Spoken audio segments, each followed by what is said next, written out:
Let's move back a little bit. Speaking. Thanks. Is it cool? Maruna Makwarela. Dr. Maruna Makwarela. Morongwa. Morongwa. Oh, Morongwa. Okay, lovely. Yeah. Oh, okay. Okay, it's on a laron. Yeah. Oh, lovely, lovely. Okay, Morongwa. Okay. Lovely, lovely. I'm ready. Let me know.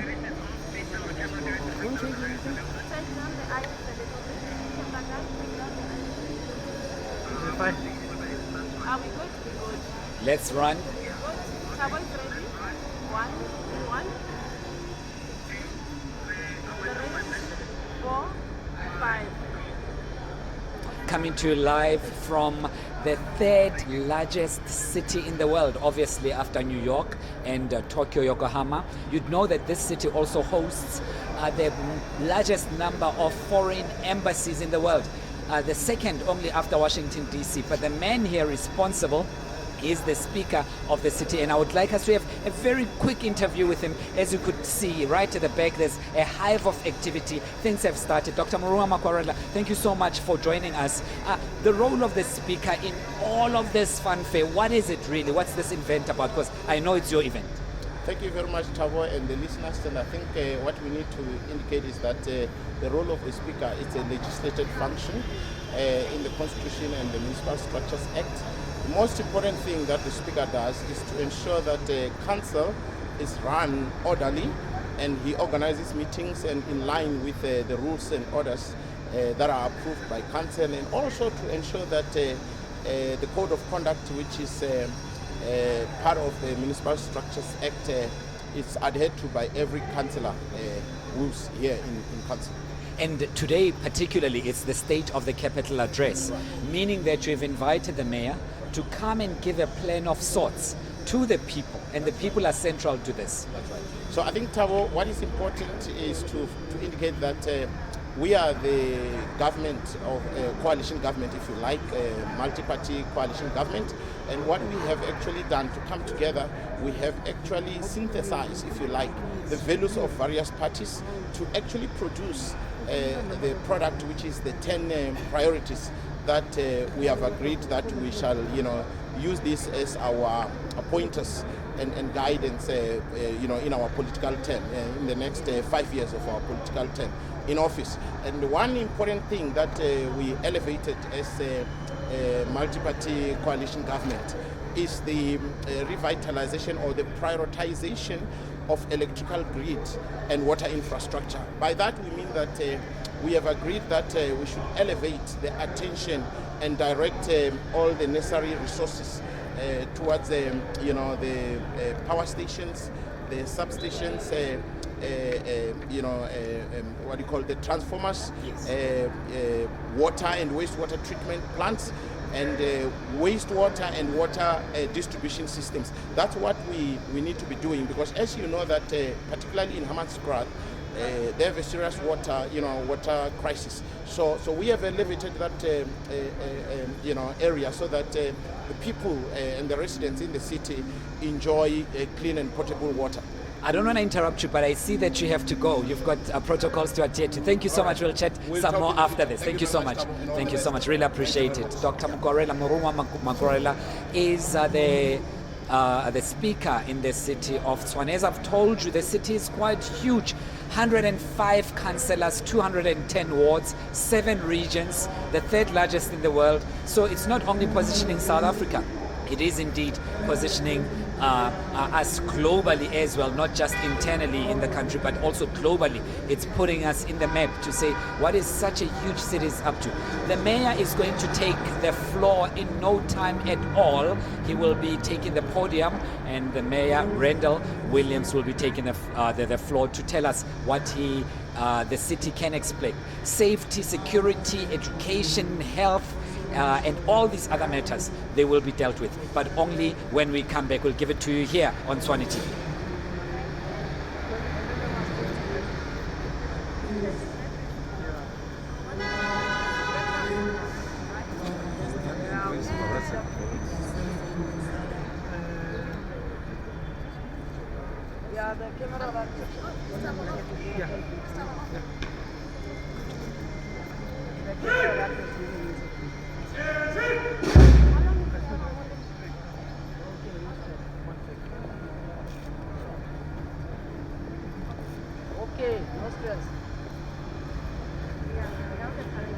Okay, no stress. Those are up in your lens.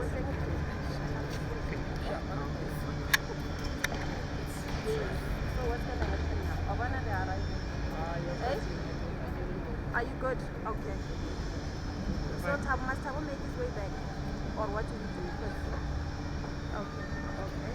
Chap, chap.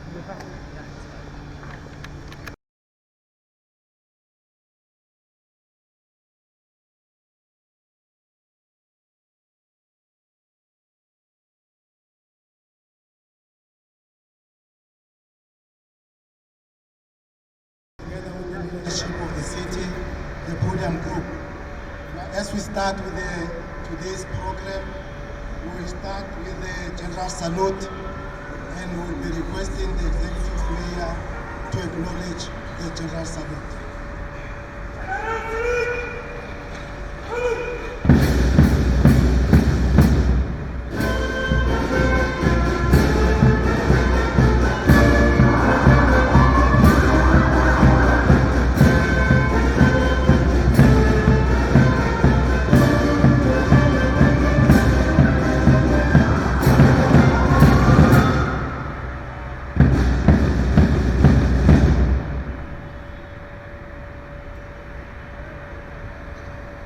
Thank you very much. As we move on, we are now going to have a national salute, which is the National Anthem. And all the members in uniform are requested to acknowledge the National Anthem.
We request the podium group to get seated.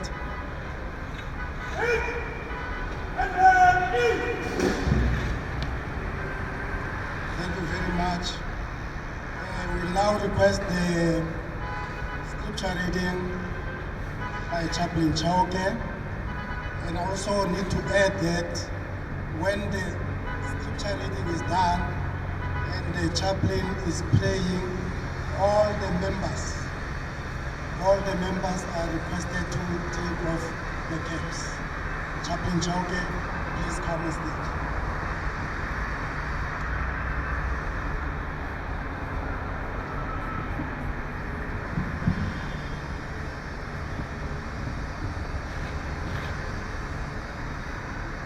Thank you, Program Director.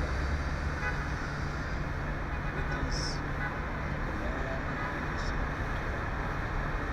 all of us greet you with the wonderful name of Jesus Christ.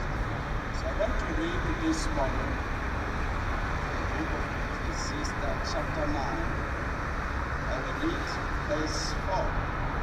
It says, there is a hope only for the living. It is better to be a live dog than a dead lion. For the living at least knows that they will die, but the dead knows nothing. They don't even have their memories. This scripture that I've read this morning, it wants to encourage you and me while we are still accounted amongst the living. So in other words, we need to appreciate life. We need to appreciate ourselves. So the Bible says it is a living dog. It is better than a dead lion. When we talk about dead lion, we are always referring to the past.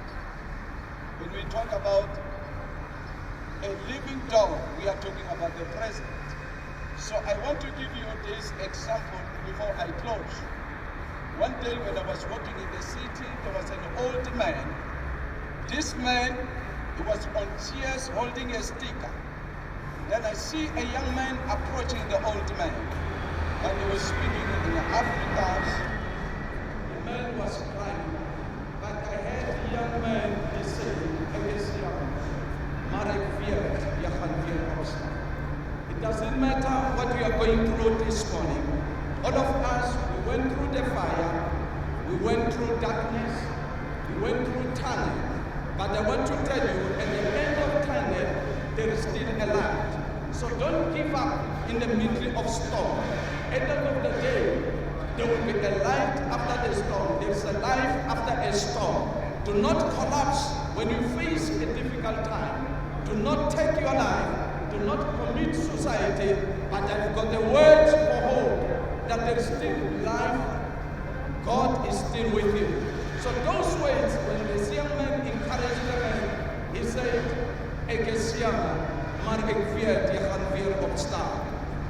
I'm encouraging you this morning, whatever that you are going through, you shall stand again.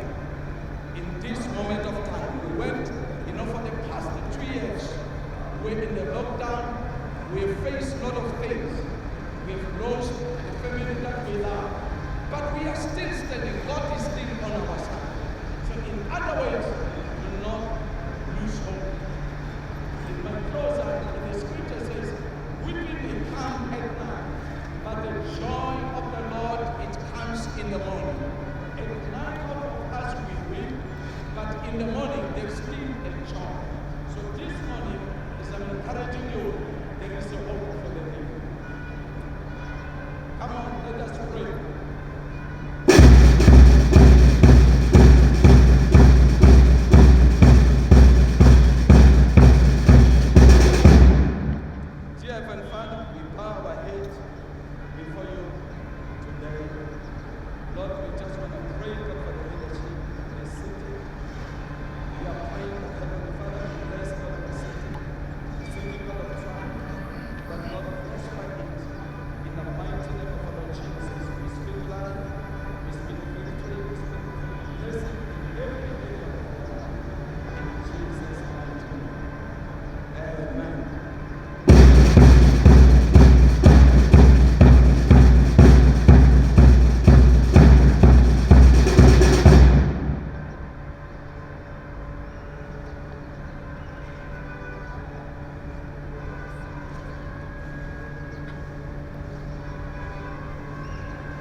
leadership of the city, the podium group. Now we're moving towards the end of the program. We will be having a march past and we will request the podium group led by the executive mayor to acknowledge it. Thank you.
Thank you very much, Mulder Unit, together with the drill team. Allow me at this moment to request the leadership of the city, led by the executive mayor, to descend the podium before the dismissal of the drill. Thank you very much, executive mayor. We really appreciate it.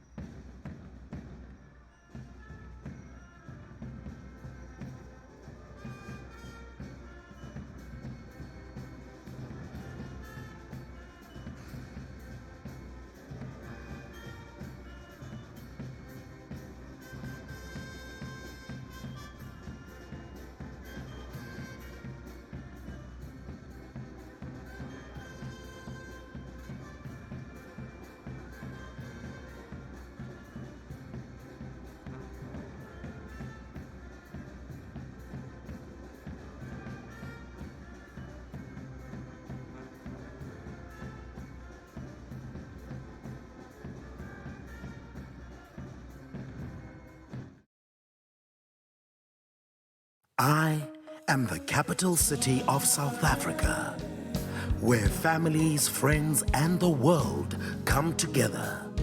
A place of discovery and adventure, where nature shows its beautiful hand rich in history and heritage. A city of champions, where opportunity awaits and dreams are achieved. I am Tshwane.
songs that I would prepare. They just came. Where? I was saying, councillors online. The wolf in the tower in the sun by EFF. The name just came. They just came now. So we're just getting them. Okay, thank you. Tim.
Good morning, councillors. Good morning, honorable councillors. Please just settle down. We're 2 minutes away from time, so we need to settle down so that we can check the quorum and proceed.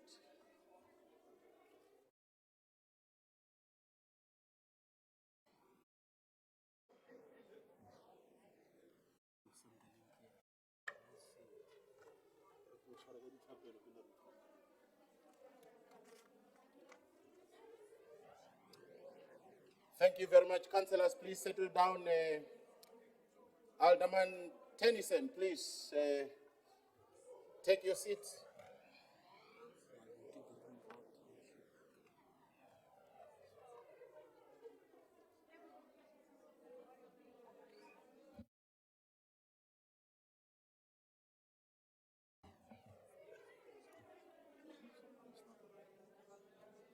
Councillor Sizwe, please take your seat. We want to establish quorum. Please take your seat. Thank you very much.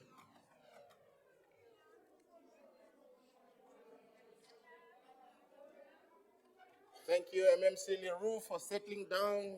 MMC Wakelin, thank you very much for taking your seat. Thank you very much.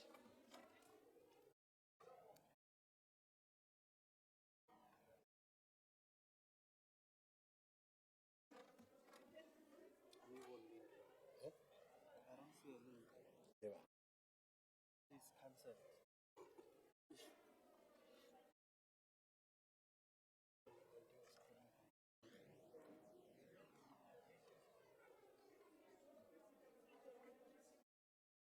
Hi, ID. Hi, ID. Yes, thank you. Hello.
Thank you very much, councillors. Please settle down so that we may start.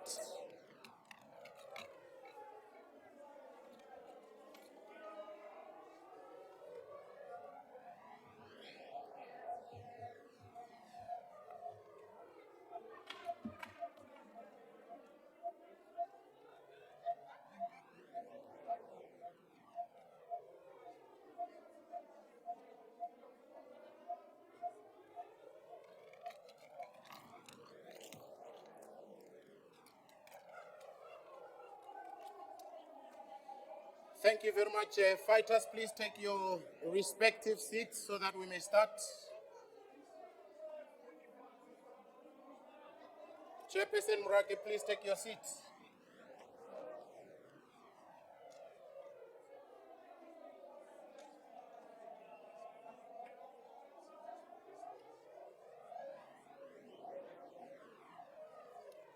Councillor Chapo, please go to your seat. Thank you very much.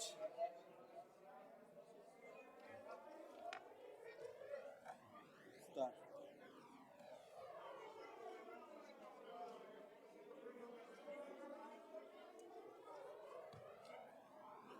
Thank you, honorable councillors. Let's take our seats. Let's take our seats.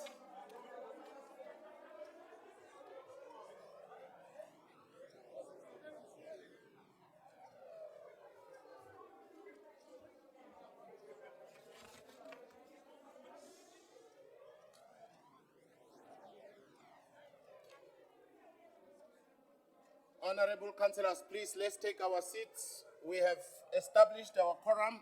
We just good to go. Whip Makaling, please take your seat.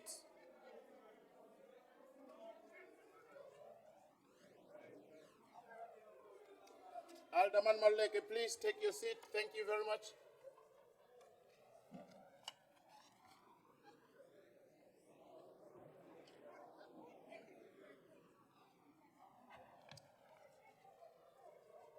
Councillor Chapo, take your seat, please. Thank you.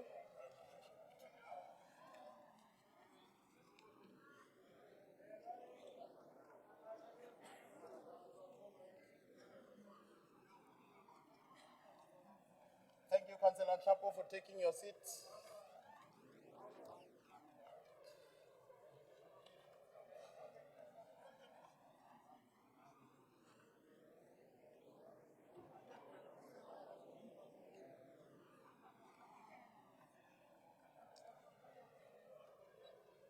Thank you, Councillor JJ, for taking your seat. Thank you very much. Thank you. Thank you.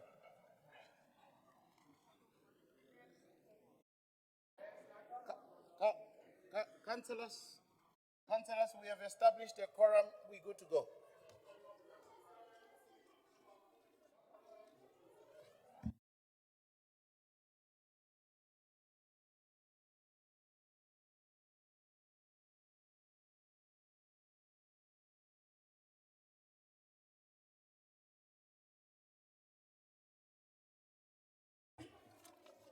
Honorable councillors, due notice was given of this special council meeting. Yes, Councillor Ramabut. I'm going to come again.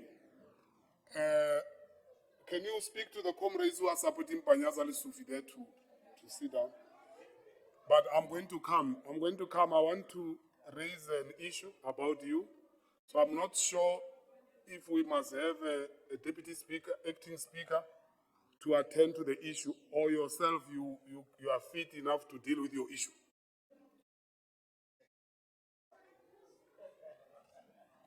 So I want you to greet the chiefs there, and then after you are done, I'm attending to the issue that I want to raise.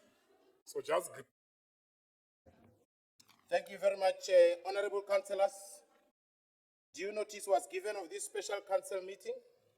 We are a quorum and I therefore declare this meeting duly constituted. I trust that all councillors have signed the attendance register for this meeting. Kindly note that if it is of critical importance that you sign the attendance register. If you do not sign the attendance register, you will be marked as absent from this meeting. in the minutes. May we now begin with our council meeting, please?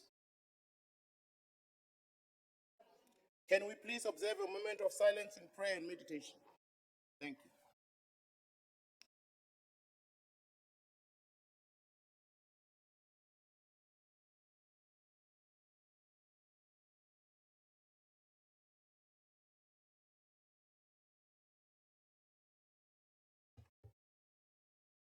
Amen. Honorable councillors, I have received a request from the following councillors to join the special council meeting via MS Teams. MR Mabusela, MM Mishape Zimu, J. Ace, R. Ace, UB Rashweshwe, M. Surgeon, Councillor Liofi, and Trevor Muloisane. I have allowed these requests. Thank you. His Worship, the Executive Mayor, Honorable Chief Kekan and his entourage, Honorable Chief Machangu and his entourage. Thank you very much, Speaker. I told you that after you greet the chiefs, I must get in.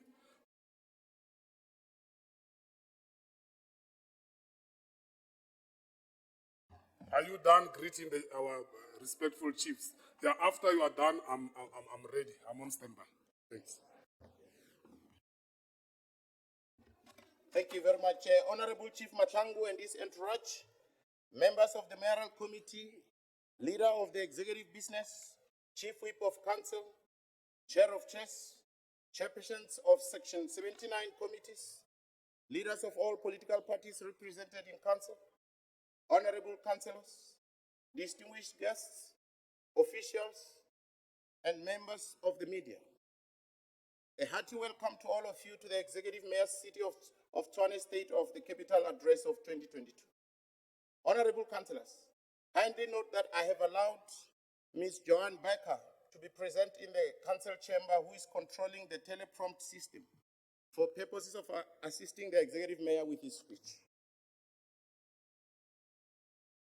Let's now deal with the leave of absence. Yes, Councillor Ramabut. Thank you very much, Speaker. I'm rising on point of order section 38 of the rules. I just want to get clarity as the EFF. We are not intending to disrupt anyone. We have released a statement about the appointment of MMC in the utility services, and want to thank the mayor that he responded within 2 days. We gave him 7 days. At least he responded within 7 days by appointing a new person, even if he chose to go through color of appointing a white caucus. It means there's no confidence in a black caucus in the DA. My issue that I'm raising, and can you please protect me? I'm here in terms of the rules. I'm not going to be harassed by apartheid protectors here. So please protect me. I'm rising in terms of a point of order. It's within my right to say something in this council. So I'm not here to clap hands. I don't get paid to come here and clap hands for Randall. So I'm raising this point of order that I remind you about the 60 days that we spoke about in this council of your investigation as a speaker. Hence, I have raised that, are you fit to deal with what I'm raising? And it's unfortunate that we'll have to attend this matter when the mayor is supposed to give a state of the city address. So we'll want a clarity on the 60 days that we've agreed on, and the appointment of the acting speaker. So we'll ask you to clarify us, or maybe get an acting speaker to clarify us, because you are conflicted. I don't think you can speak for yourself. You are not fit to do that. But also, my last part, can you protect us from the members of the DA? Thank you very much. Executive Mayor, please. Thank you, Dr. Speaker. Dr. Speaker, I'm rising on a point of information.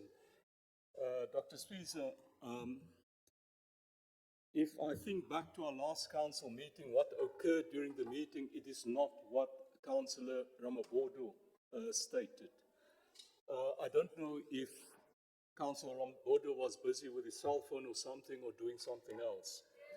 What happened, there was an item on the agenda concerning you personally.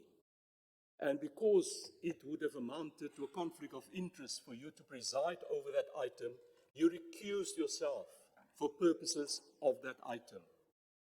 But before that item came, there was another report, a report that we should have an acting speaker in the event you are not able to preside over council. Now, the acting speaker was appointed for a period of 60 days. It had nothing to do with you. There was no report before council that you should be suspended for 60 days. That need not happen. If that had to happen, it would have been an unlawful decision by council. But it did not happen. So I don't know where the 60 days come from. You recused yourself from one item, and you have a legitimate right to continue to preside over this council meeting. Thank you, Dr. Speaker. Thank you very much, Executive Mayor. I hope that point of information clarifies the point of order raised by Councillor Ramabodo. Alderman Maleke, please. No, Speaker, I'm looking at you and how you are conducting the meeting. Therefore, a point of information is not a speech. You allow the mayor to defend you, and you are comfortable with it. Then allow everybody to behave like the mayor as we conduct the meeting, because when they defend you, you are comfortable. It can be a speech. It can take 3 days to defend you. You are comfortable with it. I'm saying let's keep consistency on how you are running the meeting. Therefore, if people you think they're disruptive, they will be behaving like the mayor, and you should allow them to do so. Thank you. Thank you very much. Let's proceed with our agenda. Please be informed, Councillor Ramabodo. Thank you very much. So, Speaker, you don't have a spokesperson called the mayor here. I've asked a question. You are presiding there. You are not going to behave like that. A mayor must come as if he's a messiah here and respond wrongly, as if he's giving a proper clarity. He's even posturing. He thinks he's making sense. He likes to act like an intellectual, this one. And there's nothing there. So, we're saying, give us clarity about the issue of 60 days. That's what we're asking for. We're not fighting anyone. Give us clarity. How is the approach of 60 days? We're not saying you are suspended. You are being investigated yourself. You are for 60 days. What was the purpose of appointing an acting speaker for 60 days? If the acting speaker that we've appointed was only for that day, why were we not appointing that guy for that day? Why did we appoint that guy for 60 days? And you are here because Randall is protecting you, and you don't want us to entertain the matter. We are here to hold you accountable here. We are not your friends. We are not part of your Action SA and FF Plus nonsense here. We are not part of that. We are here to hold you accountable. And there's nothing you can do. You can the whole day, nothing. You will scream until you are pinky. There's nothing you can do.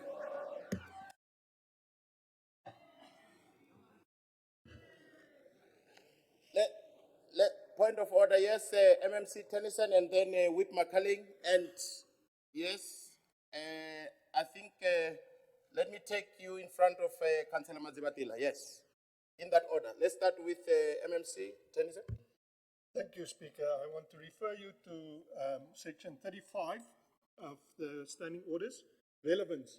A member must speak directly on her or his speech to a matter under discussion. This matter of the Speaker's suspension was not under discussion.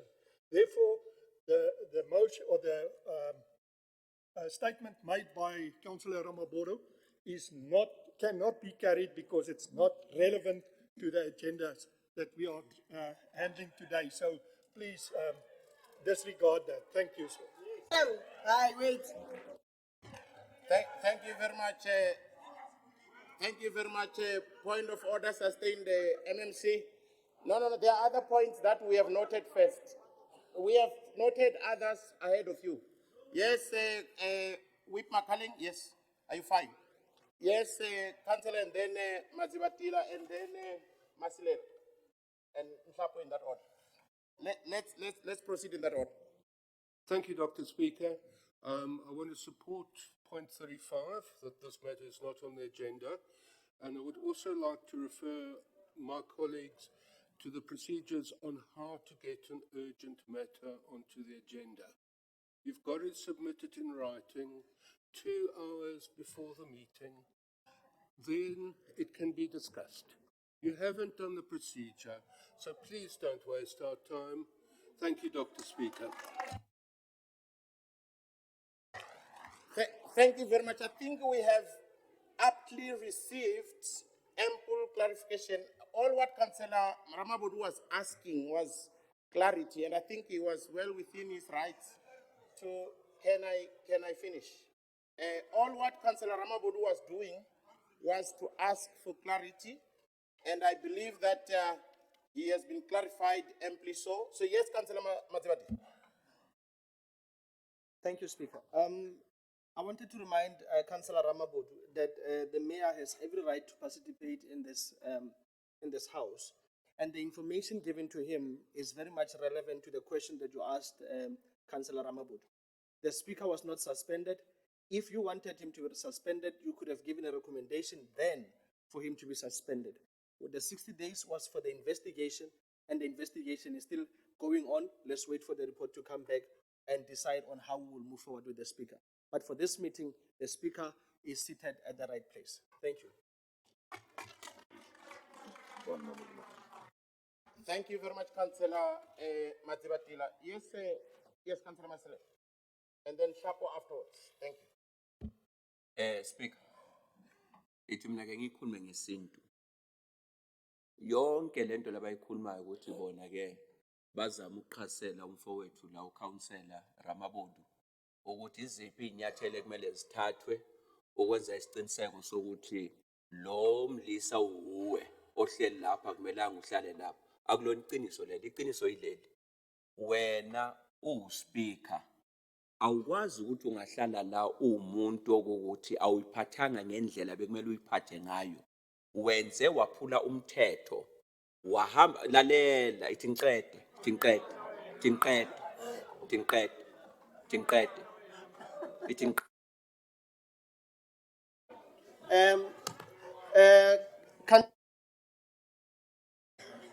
Councillor Masilela, I think you are wrong to give information. At a point of order, I'm raising on a point of order. On which rule? Then let's go there. 37. The Speaker. Speaker, Councillors, the Speaker was listening. Councillor Mchongo.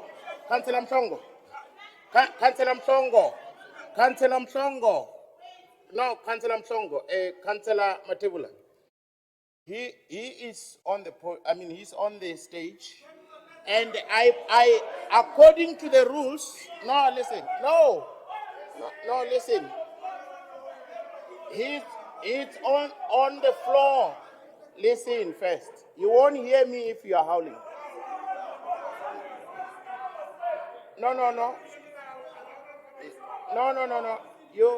You must not preempt. You must not preempt investigations. You have no rights. According to the law, you have no right to preempt investigations. Yes, continue, Councillor Matsibatil. Right, Mr. Masilela, I don't have a problem with what you were saying. The only issue that I have is for you to place judgment on the Speaker to say that he's been found guilty. He has not been found guilty. Can you withdraw that and say that he's under investigation? Councillor Masilela. Councillor Masilela, Councillor Masilela, please, let's respect the house. It's an no. Councillor Masilela, please continue, Councillor Masilela. Just finish. Please say, Councillor Masilela, finish. Yeah. Yeah. Lalela ke. Ethi ke ngiqhubeke. Ngikhuluma ngesintu laba. Councillor Masilela, you're not making a speech, please.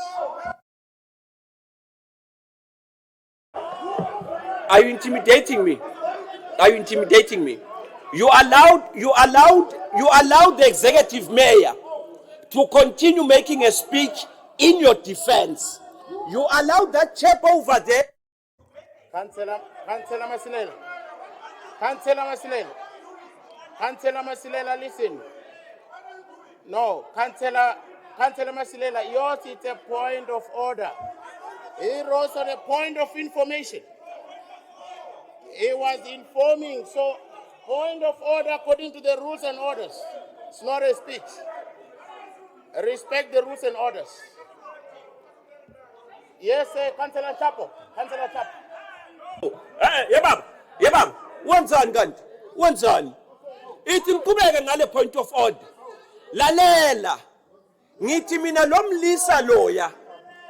Mr. Drone. Yes, Mr. Drone lento akayenzayo akakwazi ukukhuluma Phawule akhuze thina ukuthi kwayena uphula umthetho. Into engishoyo ukuthi lo yena angeke abe nenkulumo phezukwa-lento esiphezukwayo ngoba kwayena uyafana nawe nimdibi munye nonakele nimoshile yena lo uthetha abantu bangaphandle wabaletha ukuthi bangene indaba zakamasipala weTshwane akwenziwa inhlamba leyo. Yes, Councillor Chapo. Thank you, Speaker. I think you could imagine the current problems which are playing themselves out. And are informed by two things. One, Councillor Ramabudu raises a critical issue that when the issue of the acting speaker was presented, it sought to protect the House from the current developments.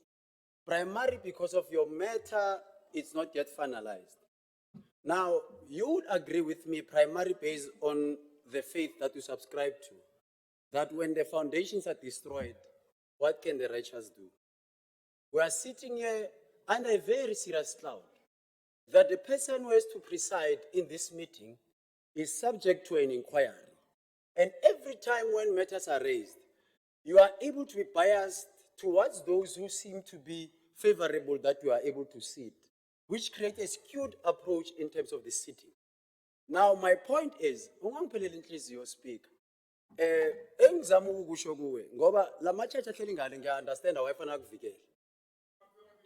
I-problem ukuthi when sicela umlisa we-IFP ukuthi preside, what we try to do is not to play into a process that we feel there's a committee that needs to look into and it protects the integrity of the office you occupy. Our understanding is that that particular protection ought to proceed to resolve this particular impasse until the outcome of the investigation are done. Then we are able to sit and preside over any meeting. Secondly, the MMC of Community Safety obviously must be moved to speak on your behalf, because he's going to form part of that particular investigation, primarily because he has authorized the issuing of blue lights without a proper process that is supposed to be followed. So we understand his motivation in the matter. So hence I'm saying to you. No, Councillor Chapo, we gave you enough space. No. Allow me, Alderman Malik.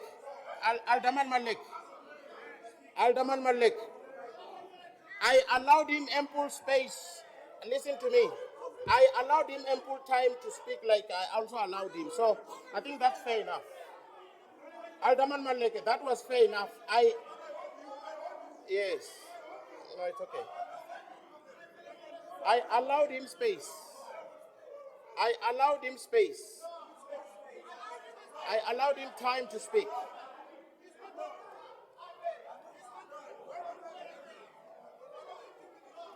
Yes, Councillor, please. Thank you, Dr. Speaker. I'm rising again on point 35, relevance. This whole discussion is not on the agenda for today. Please, can we drop it and move on to the agenda? Thank you. Councillors, we have provided ample clarity on this matter. Unless if you don't want to hear and understand, then we are going nowhere slowly. Yes, Councillor Whip Makaleng, please. We have raised our hands. Speaker, as I was saying, you are going to find it difficult to run this meeting, primarily because you want. Yes, Councillor Makaleng, Councillor Chapo, we are closed with you. Yes, councillors, don't do this. No, don't do this. Councillor Makaleng, please. Thank you very much, Honorable Speaker.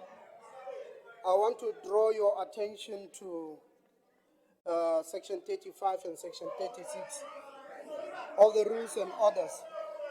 I believe that Councillor Makaleng, you are protected.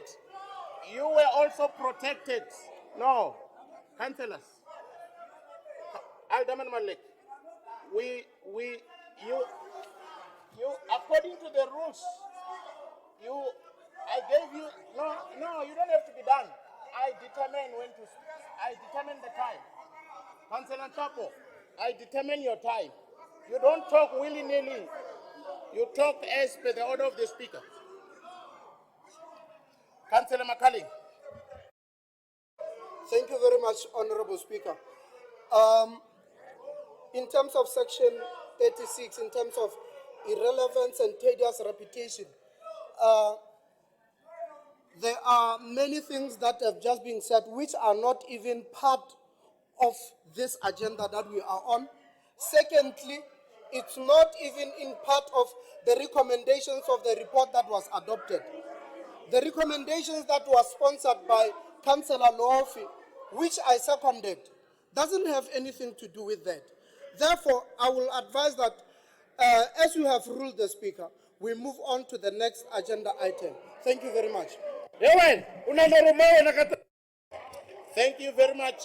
I have ruled that we proceed and no further discussions are allowed. Based on Section 36, of the Rules and Orders, the issue of irrelevant, tedious repetition is not allowed in the House, according to the Rules and Orders. So we are proceeding.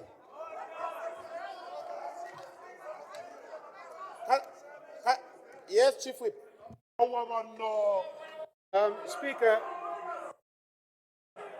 Speaker, as previously, as a point of order, as previously mentioned by various councillors, Rules 35 and 36 is very clear. And it is also your responsibility as the Speaker of this Council to chair this meeting. If the opposition parties are not happy with that, they can refer the matter to the Rules and Ethics Committee.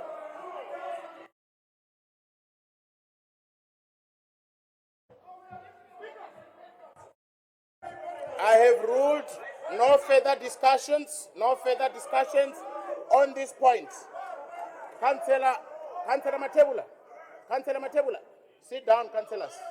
Councillor Matebula, do you want to raise a point of order? No, I'm not ignoring you, I'm pointing. He was first. We'll come to you. Councillor Matebula, thank you. Why are you ignoring us? Why are you ignoring us? No, I'm asking you a question. Why are you ignoring us? No, why are you? Councillor Matebula. Why are you ignoring us? I'm asking you a question, Speaker. Speaker, we are already being. Speaker, we've warned you about this behavior. Why are you ignoring us? Speaker. What are you doing? What are you trying to? Speaker, you cannot. What are you trying to do there? No, we are. We are. Speaker, I'm not done, man. Who are you trying to please? Because we are also having a right to speak here. Councillors, you have the right to speak, but you speak as directed by the speaker. Now, Councillor Matebula. Councillor Matebula. Councillor Matebula, you are on the floor, please, Councillor Matebula. What you are doing is not fair. We've been raising our hands here, and you look at the chief whip. Councillor Matebula, do you want to forfeit your time? Okay. Now, Alderman Maleke, please behave like an alderman. Raise your hands.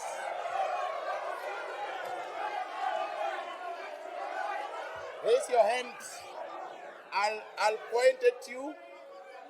Alderman, raise. No, the rules is you raise your hands. Councillor Ramabot. Councillor Ramabot. Councillor Ramabot. Learn from Councillor Ramabotu and raise your hand. Councillor Ramabot. Whether you like it or not, I'm going to speak. Councillor Magwarela. I'm going to speak. Councillor Ramabot. You raise your hand. Let's follow the rules. You will all speak if you raise your hand. Thank you, Councillor Ramabot.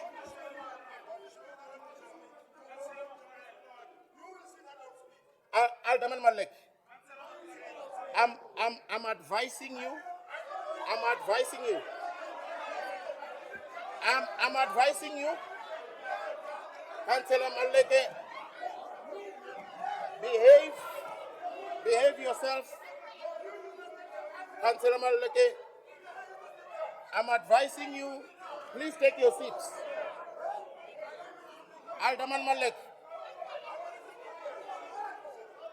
I'm advising you to take your seats.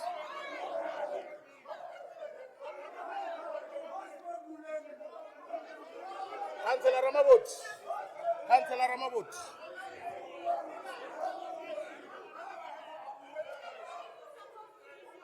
Alderman Maleke, you are next. You are next. Yeah, sit down, you are next. You want to speak now? I've recognized Ramabodu first. No, we'll come to you. Sit down. No, you were pressing, your hand was not up. Alderman, you listen.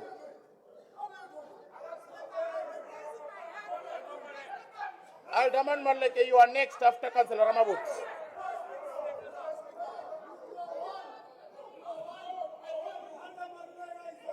Alderman Malek, I'm giving you the last warning.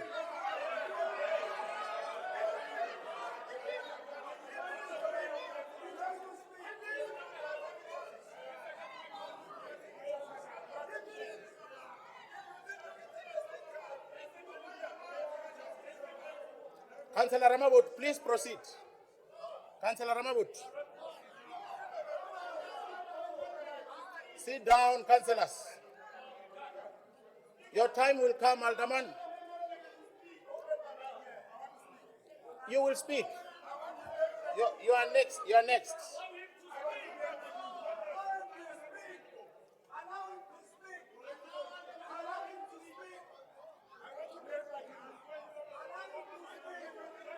Councillor Ramabut. Councillor Ramabut.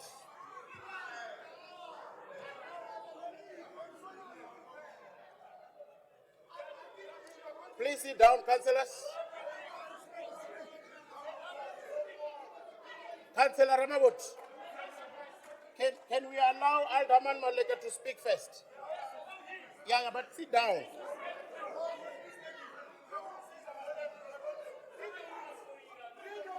I've noted you, Chief Whip.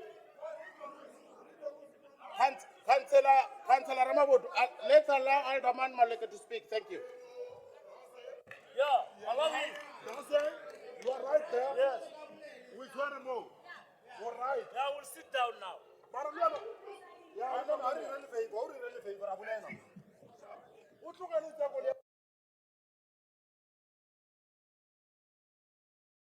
Speaker, we are not here by your favor. We are here because of we are elected, and we don't behave like you. We don't take state vehicles when we are not elected. If you want us to misbehave, we'll misbehave. We'll be like you. Harass employees of the city, we'll behave like you. We're not harassing people, we're not shouting at people. You are shouting at people that are doing tea to you. We must tell you. Now, I'm not doing tea to you. I'm not one of these people that you think you can undermine. I'm elected like you. Now, we have sorted an answer from you, not from the mayor. You must answer the question that was asked by Councillor Ramabodu. You, not the mayor. The mayor is not the speaker. The speaker was taken to task because of he has harassed people here in the city. He has insisted that the group head in his office, his contract must be terminated. Why must we allow you to preside over this meeting? There's a cloud over you. Answer that question before we proceed. Answer that, we will proceed. We don't have a problem. But we are best behaving. We're not like you. We don't like things. We don't like the police. We don't like blue lights. Answer us before we proceed. We are not going to proceed. We are not going to make favor to you. If you want respect, reciprocate. Respect us, will respect you. Therefore, don't try to intimidate us. We're not intimidated. We are going to be here until you respond to our question. Therefore, you don't have lawyers on this matter. This matter was conducted in council. It must be resolved here. Therefore, deal with it now. Councillor Rababut. And then Chief Whip afterwards. No, thank you very much, Speaker. You must not disrupt this meeting. The guy wants to appear on TV and you are going to be in trouble. So you don't have to disrupt. You have to go with us slowly and slowly because we have enough time. We are here to work. So if people are here to pose on TV and they are worried that cameras, we don't have time for cameras. We don't have an appointment with the ENCA, Irina. We don't work for them. We are here to hold you accountable. The MMC of community safety, he's very conflicted on this issue. He must start keeping quiet, that guy. You must keep quiet, Chief. You are very conflicted on this issue and you don't qualify to say anything. So maybe I think let's have a way forward. I'm giving a way forward now because I'm going to help you. Let's get someone who can clarify for us because the speaker is conflicted. Maybe for just 10 minutes, let's get our acting to be there and give clarity. Then when we are sorted and satisfied, you can come back there. Don't worry, that is your chair. Don't worry. It's your chair. But we just want to be on the same page because here we are representing our people. And when we have issues, we'll have to raise them. And anyone who said we can't raise issues, you are lying. There's nothing that says when the mayor is going to speak, the rules are suspended. We are still here and we are going to do it. This thinking that you are a majority, it's nonsense. You are not majority. It's numbers of Action SA, FF plus. You are not majority. And you are calling us opposition. What are you? You are opposition also because there's no majority here. So stop acting like you are majority. Let's see if majority can speak, it will speak now. Here are we are here to stop you. You are saying you are a majority. Let's see if you are going to speak. You are not going to speak. We are here to stop you to speak until you have sorted this issue and give us clarity about the issue. Please. And thank you very much, Alderman Maleke. Let me clarify as follows. Now you ask for clarity. No. Alderman Maleke, oh listen. Alderman Maleke says, I must respond. Now I want to respond, you don't want. Then we proceed. Because, okay, listen, let's play by the rules. Let's play by the rules. Colleagues, honorable councillors, no, we can't suspend the rules. Can I assist? No, Alderman, I want to rule on Alderman Malek. Okay, let's. You have requested me to respond. I want to respond.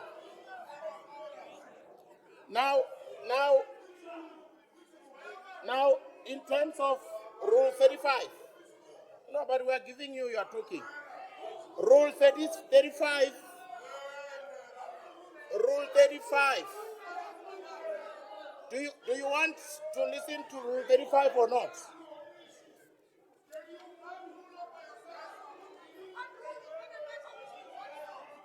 Okay. Let's start with Rule 31. Let's start with Rule 31. Councillor Ramabot. No, Councillor Ramabot. Rule 31 says, whenever the speaker speaks, you all sit down. That's Rule 31. So please sit down. According to Rule 31, you all must sit down when I speak. And in terms of Rule 35, this discussion is totally irrelevant. And I am ruling that we cannot entertain any further debate. Thank you very much. According to the rules and orders, once the speaker has ruled, in terms of Rule 36, no further debates. Thank you very much. Honorable councillors, I want to continue. Honorable councillors, I have answered you and I have ruled. Respect the speaker's rulings. Honorable councillors, please be informed that all councillors' applications for leave of absence as approved by the Chief Whip of Council will be submitted to the office of the Speaker directly for capturing in the minutes. Honorable councillors, ladies and gentlemen, I present to you an executive mayor, Alderman Randall Williams, who will deliver the State of the Capital address for 2022.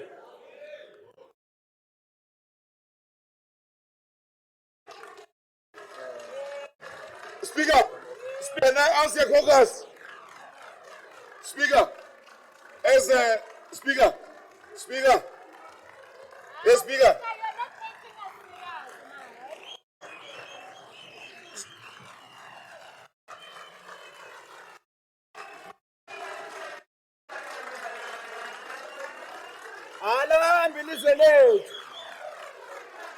Alahambi isolate. Hawu madoda.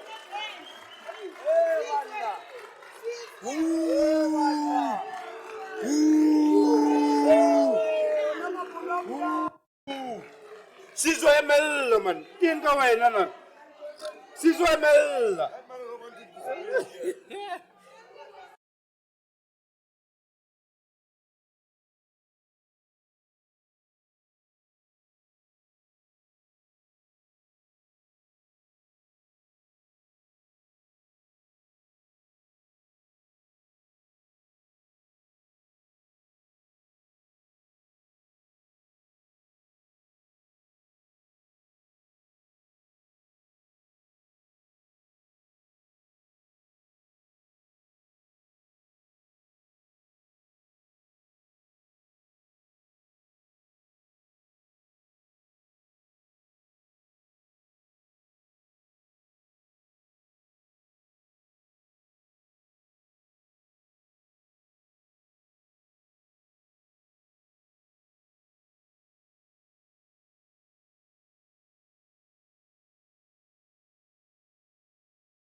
The most recent statistics indicate that over 450 people have lost their lives, with countless homes lost, and extensive damage to infrastructure across the province. I would like to offer our thoughts and prayers to to all the families that were affected. It is indeed a great honor and privilege to once again have the opportunity to reflect on our past journey, assess the present, and map out our plans to take the city forward. This year, we are embarking on a re-energized and service-delivery focused journey with a multi-party coalition government of the city of Tshwane. Our administration represents the collective choice by our residents to install a multi-party coalition government to represent their needs and fast-track service delivery.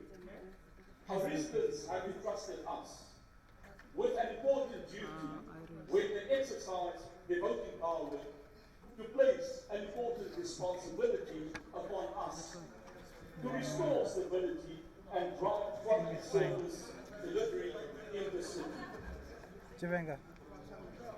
Our coalition government reflects the diverse communities that we have served in the city of Tshwane.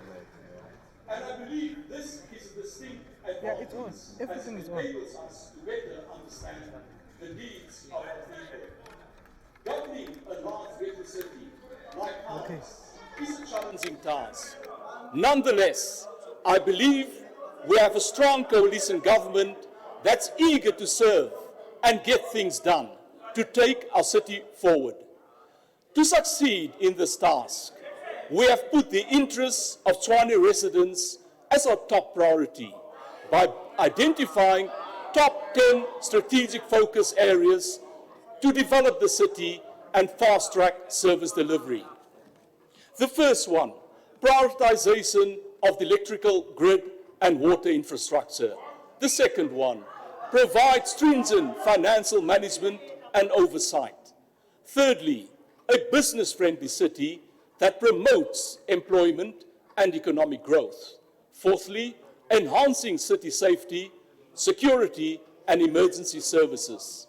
And 5, maintaining a clean and protected natural environment. 6, maintenance and expansion of road infrastructure and public transportation. 7, a caring city that supports the vulnerable and provides social relief. 8, modernization and digitization of city processes. 9, a professional public service that drives accountability and transparency. 10, creating a healthy and vibrant city. Honorable Speaker, to deliver on these priorities means that we must consider moving with the times and embrace the full potential and opportunities provided by new technology and data solutions. This is why I have chosen the theme for this year's SOCA.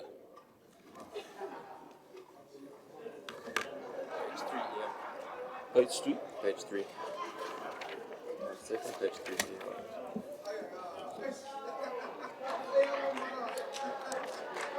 This is why I have chosen the theme for this year's SOCA as a building data-driven city to fast-track service delivery.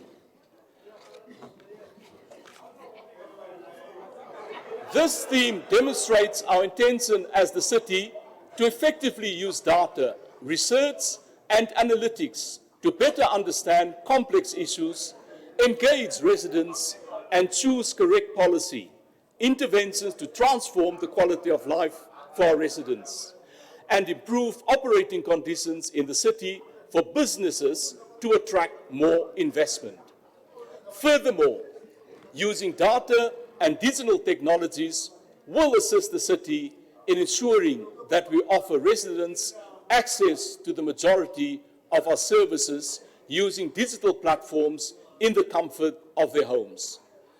It is important that as we work towards improving service delivery, financial stability, and the development of the city, we do so while keeping an eye on our changing modern times.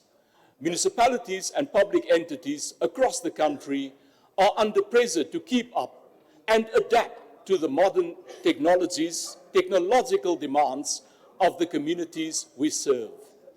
The city of Tshwane must never be left behind. Therefore, It is crucial that we embed a culture of embracing innovation and using data within the city.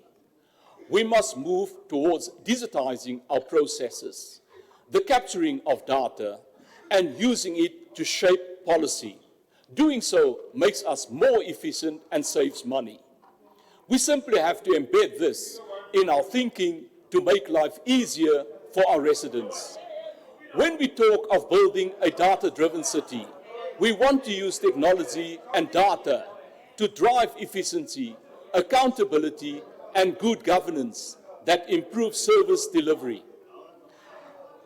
We need to have technological systems in place that will help us to assess our performance accurately, identify services shortfalls, and resolve them in good time.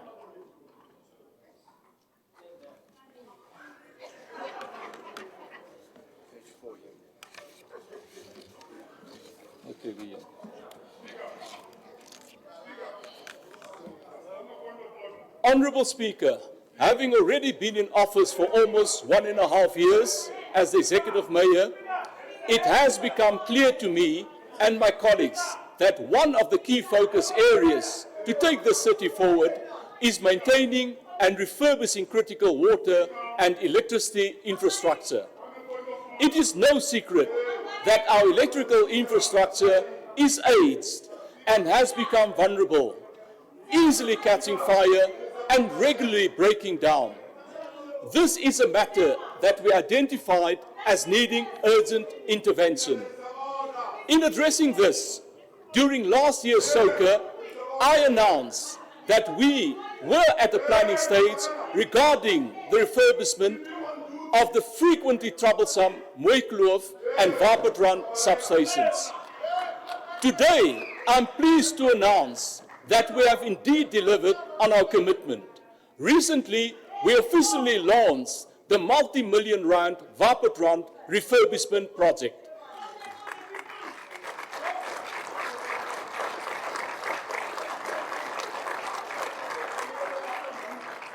The city is investing over 134 million into the refurbishment project that will see the Vaportron substation rebuilt to a high level of operational efficiency.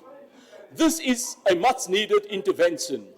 We regularly had our hands full working round the clock when operational issues arise at the substation and plunge the surrounding areas into darkness for days on end.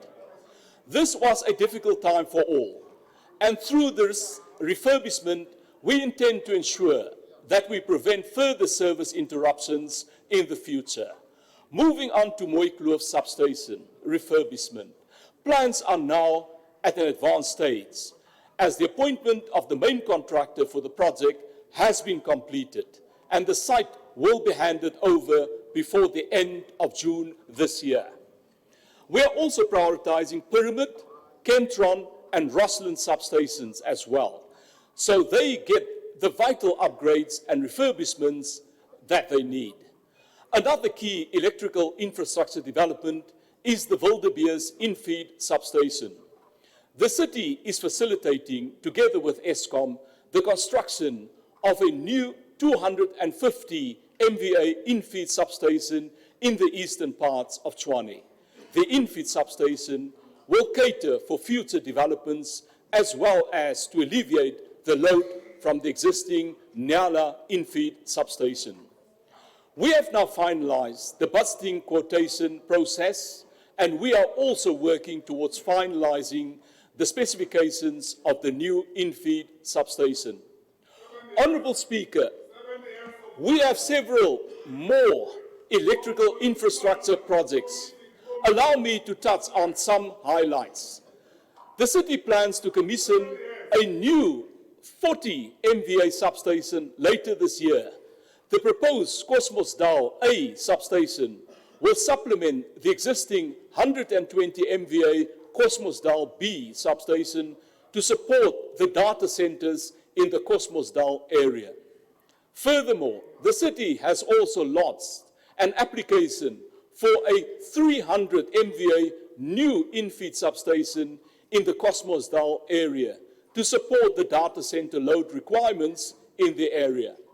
We also are now engaging Eskom on the development of the Refillway substation in Region 5, along with additional plans to increase electricity capacity in Retabiseng in Region 7. We are also conducting a Bronco spray substation upgrade project in Region 7. This project addresses an upgrade of the existing substation from 20 MVA to 80 MVA capacity. We started this work in October 2019 and is expected to be completed later in this year. Furthermore, we are upgrading the Soshanguve substation in Region 1. This is another project that addresses an upgrade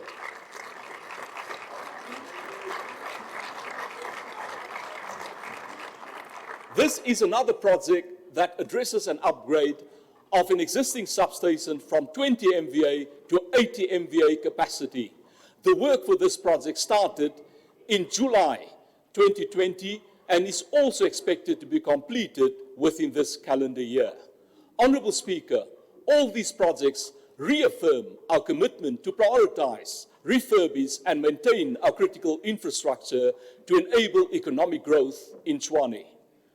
We cannot encourage development and investment in our city without supplying the needed infrastructure to support it. This is an investment for the future.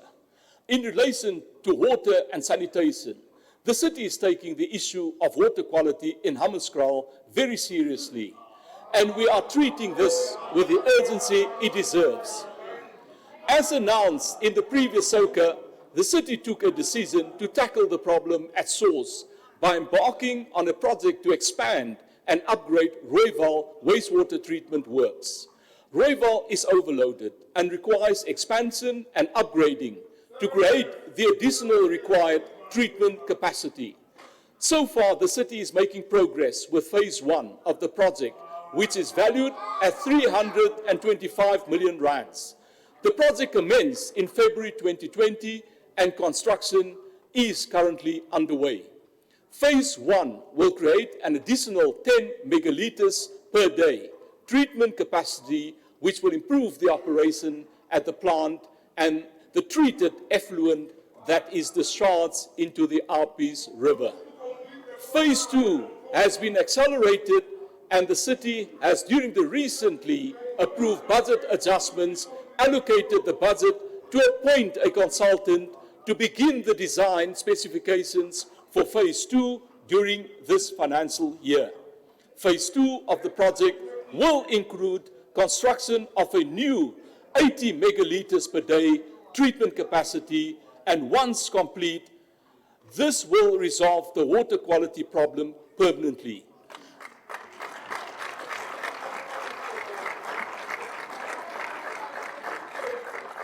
This project, however, requires an estimated 2.6 billion rands, and we are engaging the Department of Water and Sanitation for a partnership in this regard.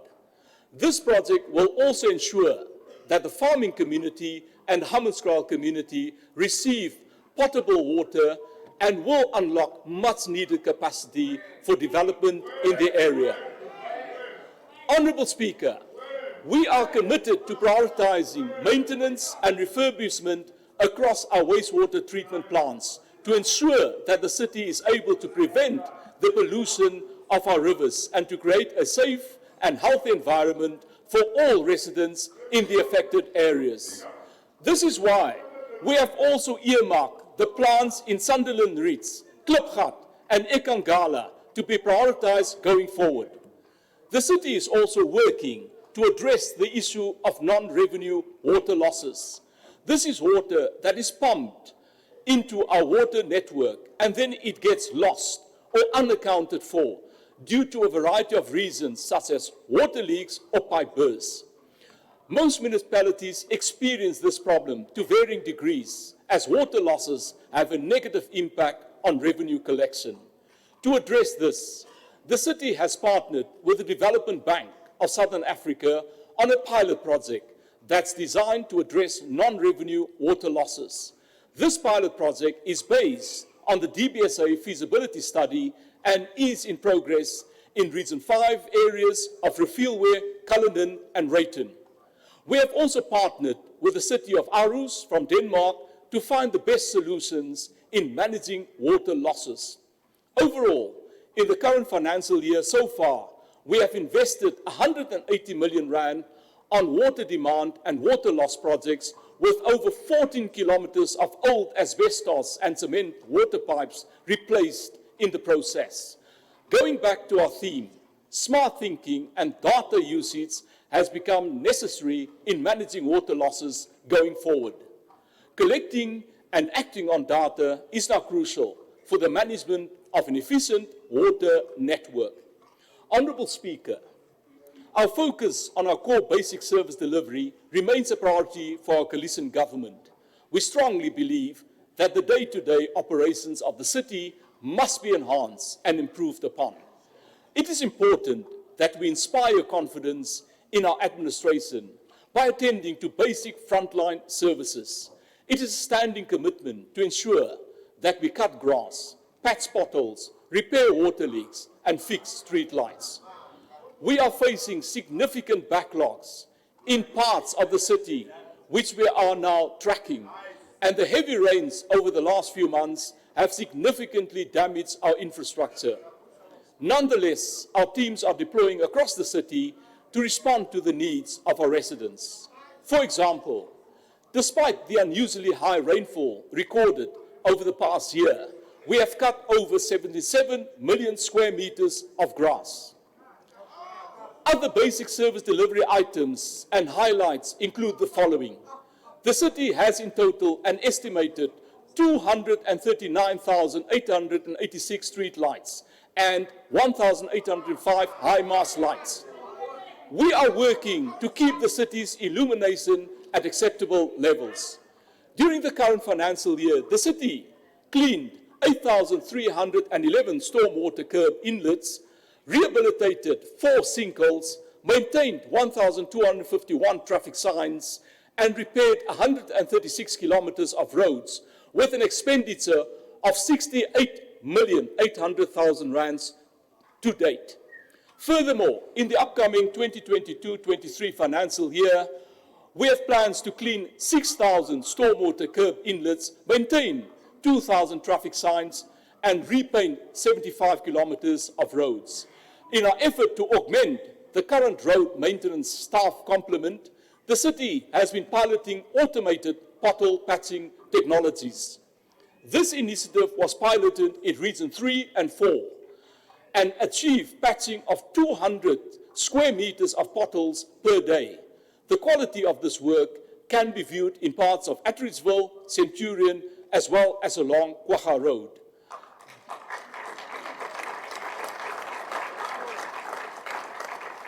This will be further rolled out in all regions to address the serious issue facing the motorists of our city. Recent upgrades to our Bronco asphalt plant in Ward 96 are also significantly assisting us in increasing the production of hot asphalt so that we can ensure adequate maintenance of roads across the city. Recently, we embarked on a concerted intervention to eradicate the most aged water leak complaints in Region 1, 3, and 6. The backlogs in Region 1 and 6 were all cleared, while in Region 3, we managed to attend to half of the backlogs by reducing 1,400 reported water leaks to less than 700. One of the core projects currently underway is the maintenance of Centurion Lake to ensure that we prevent major flooding during the rainy season. We embarked on this intensive lake maintenance program last year already, when we ensured that there would be sufficient budget available for this work in this current financial year. I'm pleased to report that great progress has been made. Levels of silt and sand that accumulated over the years have been reduced to improve the flow of the river. As a result of this intervention, the smell around the lake has abated, making it more pleasant to be around the lake. We intend to continue finding cost-effective means to properly maintain the lake.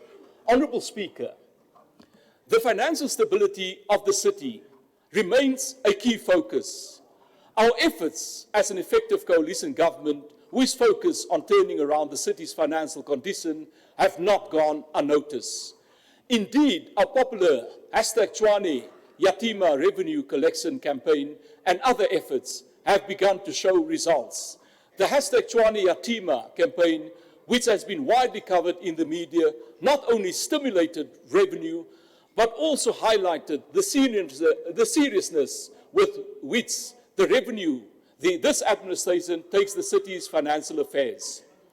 In a short space of time, we were able to collect over 700 million rands, and we have continued to ensure that we maintain the momentum we started earlier in the year. It is a matter of public record that in November 2020, we inherited a large deficit of more than 4 billion rands from the provincial administrators. Turning around the city's financial position has not been easy, but we are gradually making steady progress. As per the audited financial statements, the city was able to turn around the large deficit for the year ended 30th of June 2021, as we reduced the 4.3 billion rand deficit down to 613 million rands.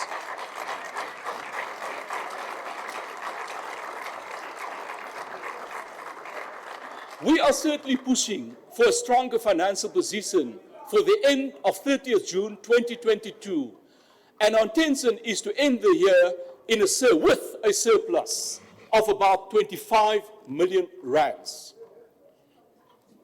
I'm further pleased to announce that the GCR rating, which is a global rating agency, one of the city's official credit rating agencies, upgraded our credit rating to CCC+, in brackets ZA, as an issuer of long-dated debt, and to CA, in brackets ZA, as an issuer of short-term paper.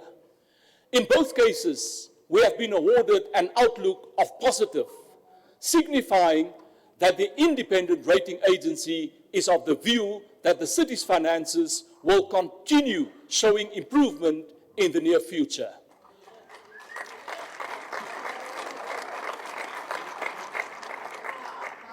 What we do in uplifting our revenues must be supported by reducing all expenditure which does not promote basic service delivery. We owe it to the citizens of Tshwane to manage the city's finances in the best possible way, acknowledging the difficult circumstances under which we are operating. The achievement of an improved rating would not have been reached without the concerted efforts of our administration to apply sound financial management. We are demonstrating that through our deliberate and well-planned actions, even in the face of tough economic conditions exacerbated by COVID-19, this city's financial position can and shall attain the stability we need to execute our mandate of service delivery to our residents. Our residents are reminded that the success of the city also depends on them. We need your cooperation in our revenue collection drive, as we need your bills to be paid on time so that the city does not have to implement credit control and can afford to pay for goods and services. Honourable Speaker, the COVID-19 pandemic has made conditions tough for business, economic growth, and creating employment opportunities.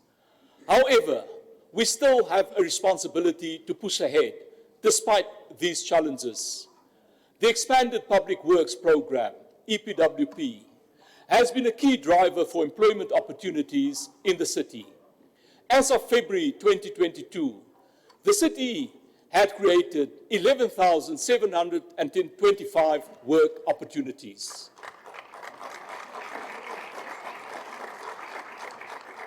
We are still very much committed to our goal to create 17,975 jobs before the end of the financial year. The daily services and duties of these participants include activities such as litter picking, clearing of dumping sites, maintenance of selected areas, and other general work that is required of them by the city. This project reaffirms our commitment to creating work opportunities to fight poverty and give a sense of hope to the many unemployed residents in the city. Alongside the funding from the National Department of Public Works, the city provides the majority of the funding to this employment program, which is an indication of how seriously we view the need to assist with job creation. Furthermore, the Presidency has recently launched the second phase of the employment stimulation package, which includes the massive upscaling of the National Treasury's public employment program called the PEP. PEP provides additional financing to metropolitan municipalities and other public entities to utilize public employment as an intervention to mitigate the negative impact of high unemployment and ongoing job losses as a result of the current economic climate and adverse economic effects of COVID-19. In this regard, in the next financial year, the city is expecting an allocation of 140 million rands from National Treasury. As the city, we pride ourselves on running a fair and transparent EPWP recruitment program in the form of a lottery selection system that ensures that the EPWP recruitment drive is free from corruption and nepotism. The system works independently without any influence by electronically selecting applicants from our EPWP database. The database has over 150,000 registered job seekers. We have used the system to facilitate the recruitment of 9,000 beneficiaries for the PEP program. We are the only metropolitan city in the entire country that uses a lottery system to advance the recruitment, making sure that these processes are fair and free from any political interference. We will also seek to prioritize technology to ensure that we drive sound governance in the city. It is truly a hope that these employment opportunities will make a difference in the lives of these selected applicants. It is a key program and vehicle in the fight against poverty and unemployment, providing our residents with much needed income earning opportunities. Registration on the database remains open. Job seekers must be between the ages of 18 and 60, and they should bring along a certified copy of their identity document and proof of residence, which must be attached to the registration form.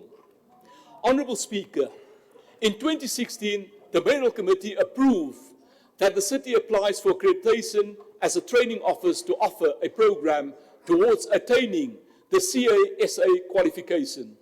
The city was granted approval by the South African Institute of Chartered Accountants, also known as SOCA, to train graduates as from November 2017. We are proud to announce that one of the trainees has completed successfully their CASA traineeship.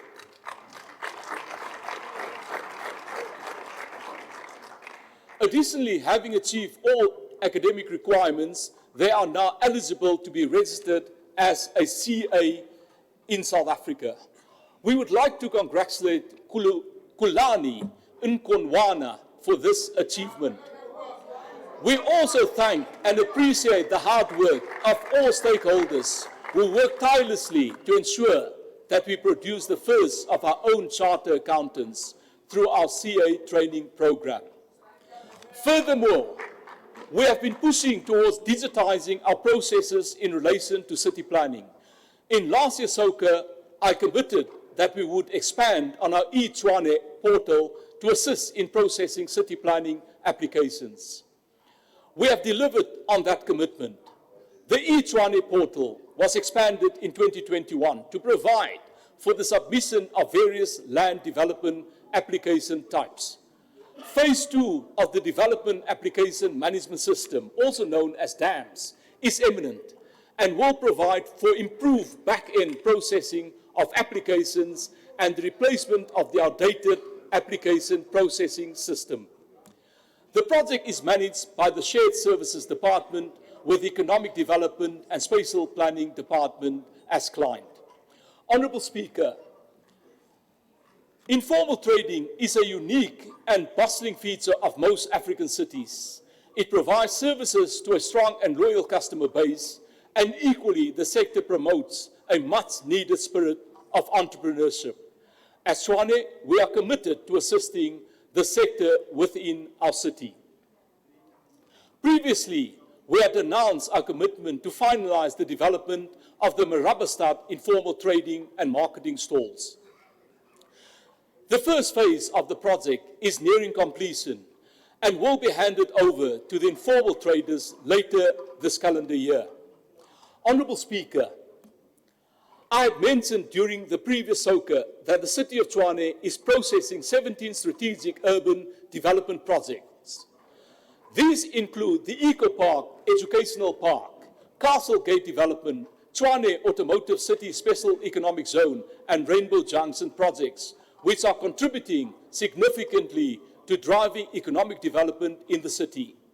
Recently, we also entered into a Memorandum of Understanding between the City of Tshwane and the South African Reserve Bank on 17th March of this year. This MOU solidifies the partnership between the City of Tshwane and the South African Reserve Bank with regards to refurbishment of the South Precinct and ultimately the renewal of the inner city.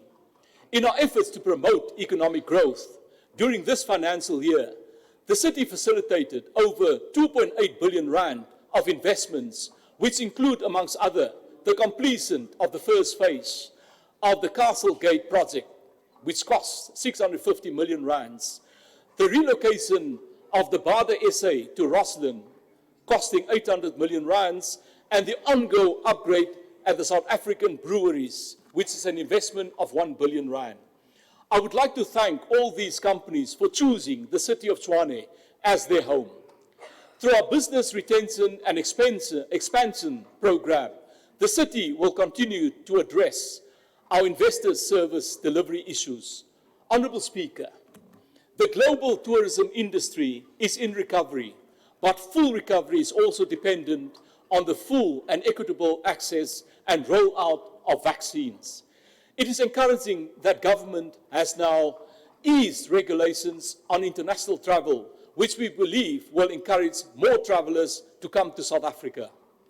Our local tourism industry has taken significant measures to implement internationally recognized protocols to protect against COVID-19. To stimulate growth, investment into tourism and hospitality facilities is required, and as such, the city will focus on extracting value from its sizable portfolio of tourism assets in our nature reserves, resorts, and museums. To facilitate economic growth, the city needs well-functioning transport systems and road infrastructure to create an accessible city with ease of movement for both traditional modes of transport and the more environmentally friendly non-motorized transport systems. Honourable Speaker, during last year's SOCA, I outlined our plans to extend Arieng bus operations to enable better access to public transportation across the city. During the speech, I also made mention of our plans to officially launch the operation of Line 2B, which connects the inner city to mainland. Today, I'm pleased to report that we have indeed delivered on our promises and launched Arieng Line 2B in September of last year, of which there has been rapid uptake and usage of the line. The launch remains an incredibly significant development for Tshwane residents, as the expansion of the Arieng bus rapid transport system will assist to advance mobility and ensure that we connect our residents with economic opportunities.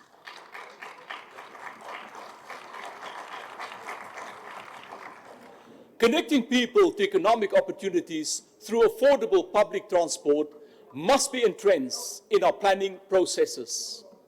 Mainland is an important economic zone in Tshwane as a hub of retail and commercial business. The city is well invested in the rollout of the Arieng bus rapid transport operations.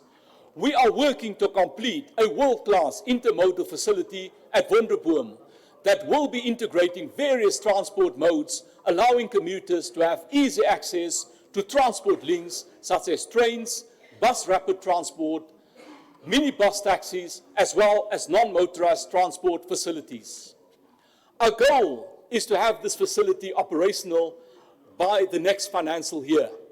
Another planned project is the construction of Line 2B for Linwood Road, which we are looking to commence in the next financial year. It is envisaged that the project will take 18 months to be completed. Along with this, we are also pushing forward with plans of extending BRT services to Mamelodi. The planning of Line 2C from mainland to Mamelodi has commenced, and it is our intention to begin running operations to the area in 2023. We have also taken steps to unlock the economic potential of Voldebeers National Airport. Despite the COVID-19 economic setbacks, in the past few months, we have made significant strides in reclaiming the airport's former vibrancy by restoring a safe and secured, seamless operational environment in compliance with the civil aviation norms and standards.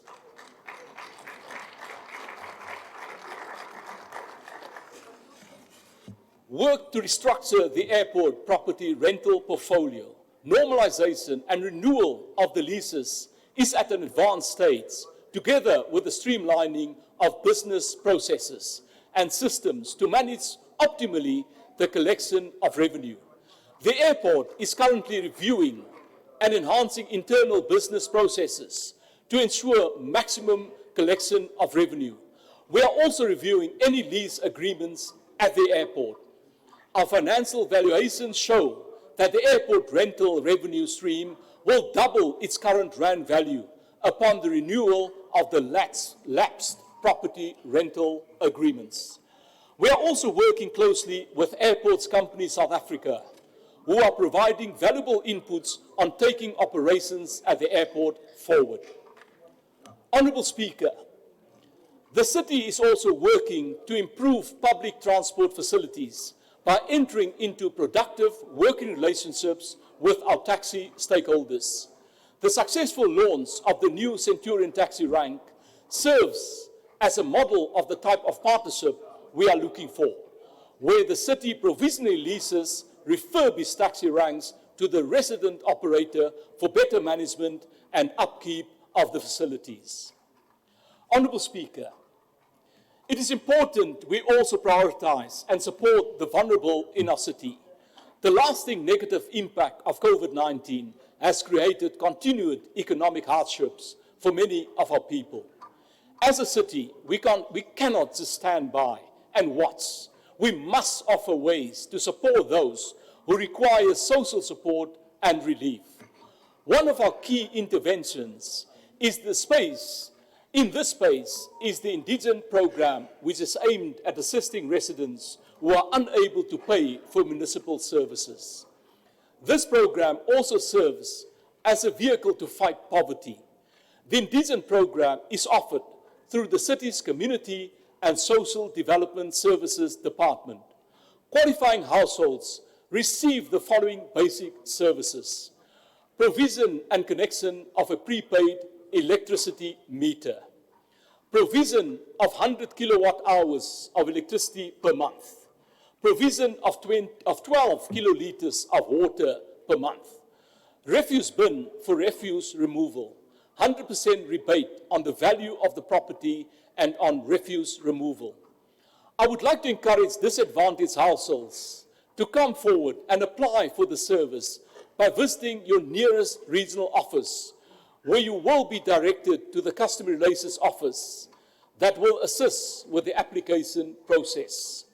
To apply for registration as an indigent beneficiary, households must visit the nearest City of Tshwane regional offices for an application form and provide documented proof as required. I'm pleased to note that residents that need assistance are taking up this opportunity. We currently have 43,806 residents who the city is assisting through the Indigent Program. Honourable Speaker, our Human Settlements Department is a key player in facilitating development across Tshwane and supporting vulnerable residents. Much like most metropolitan municipalities, the city of Tshwane is facing increasing demand for housing that is close to and within the 30-kilometre radius of economic nodes and opportunities. In addressing this, the most viable approach is offering a combination of services to existing settlements while also investing in new development and social housing projects to accommodate a large percentage of the growing housing demand. Currently, we have 3 main social housing projects that are set to benefit Tshwane residents. Namely, we have Chantal, 600 units, Timber Lakes, 607 units, and Townlets, 1,200 units. These projects will offer mixed units for young families and urban, economically active residents. The target group is Tshwane residents who do not qualify for government-sponsored housing nor earn enough to qualify for home loans, earning between 1,500 and 15,000 rands per month. This is what is referred to as the missing middle group. While the Chantal and Timberlake projects are at advanced planning stages, I'm pleased to report that phase 1 of the Marabastad Townland social housing will soon be ready for occupation by June of this year.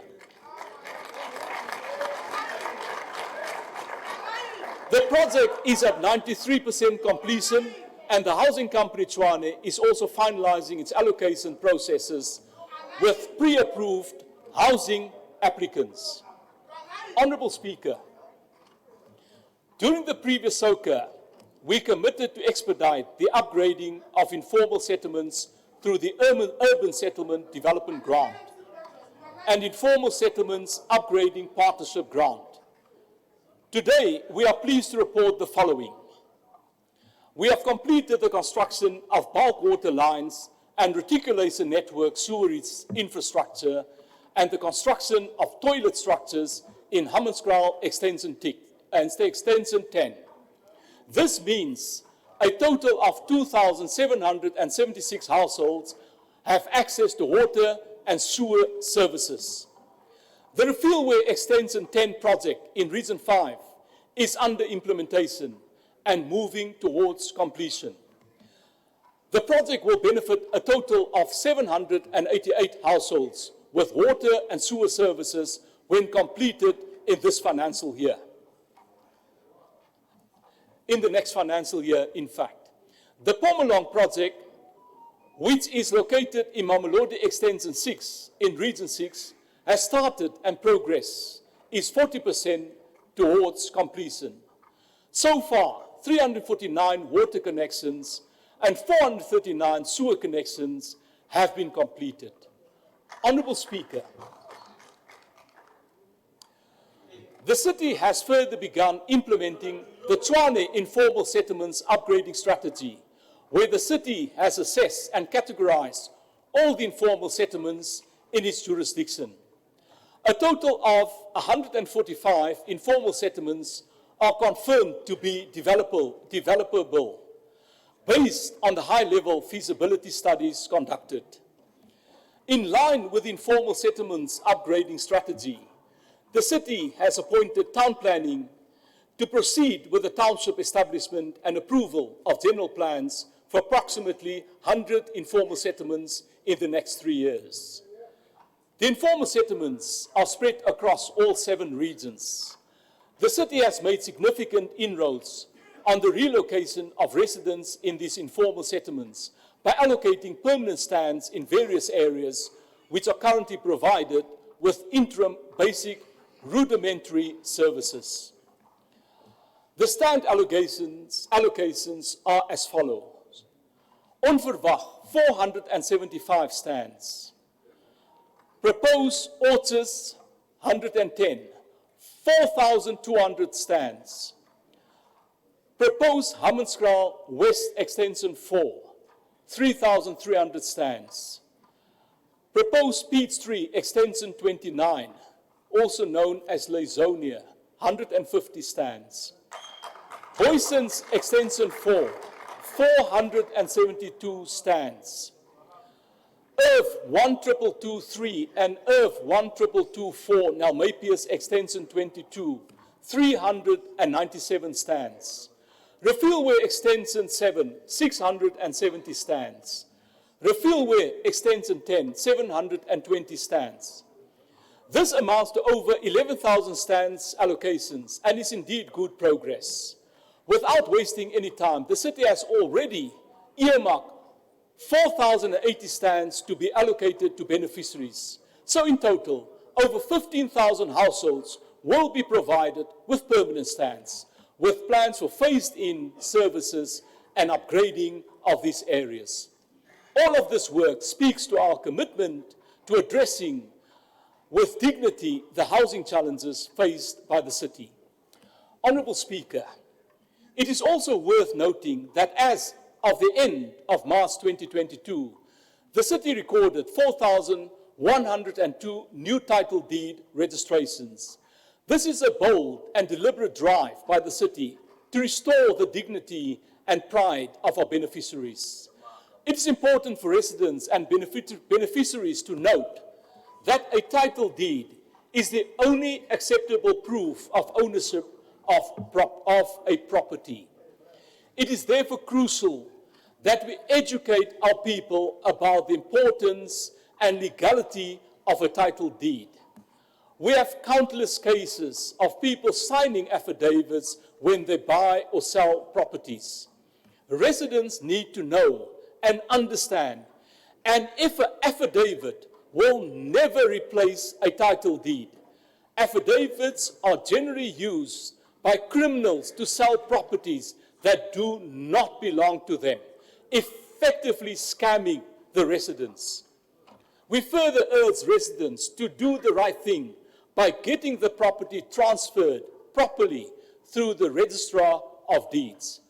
Another notable achievement relating to human settlements is that by the end of March of this year, an additional 1,576 water and sewer connections have been completed in Mabopane Extension 1, a greenfield project intended to accommodate families currently residing in informal settlements. The city has also managed to complete a total of 4,452 water and sewer connections to low-income households funded from the Informal Settlements Upgrading Partnership Grant and the Urban Settlements Development Grant. Honourable Speaker, part of supporting the vulnerable is improving access to healthcare services. Our coalition government has promised to ensure access to quality public healthcare services. That's why we are proud that 100% of the 24 City of Tshwane managed clinics achieve ideal clinic status in various categories of the ideal clinic rating system.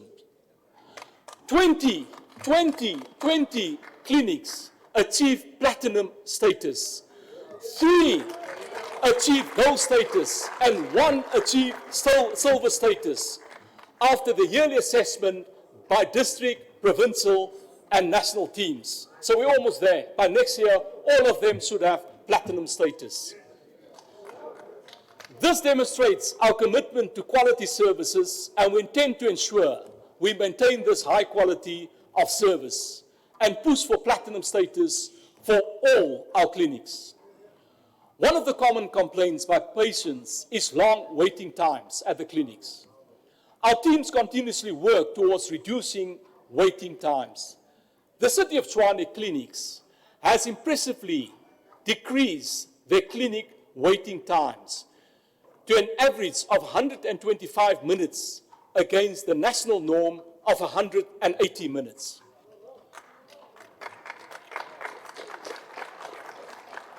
We are also committed to implementing a robust COVID-19 strategy to protect our people.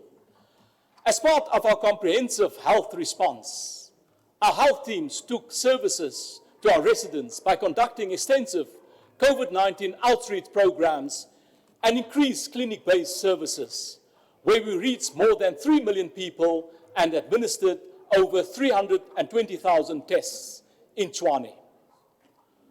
All primary healthcare clinics offered free screening and testing to the Tshwane community in addition to these services. The mobile team supporting the ward-based interventions visited hotspots, wards, to ensure that communities had access to services. Vaccination against COVID-19 is one of the best tools to manage the pandemic. To this end, working with the provincial government, the Tshwane district and other stakeholders thus far administered over 2.1 million vaccines, with elderly having reached over 60% of vaccination as per National Electronic Vaccination Data System.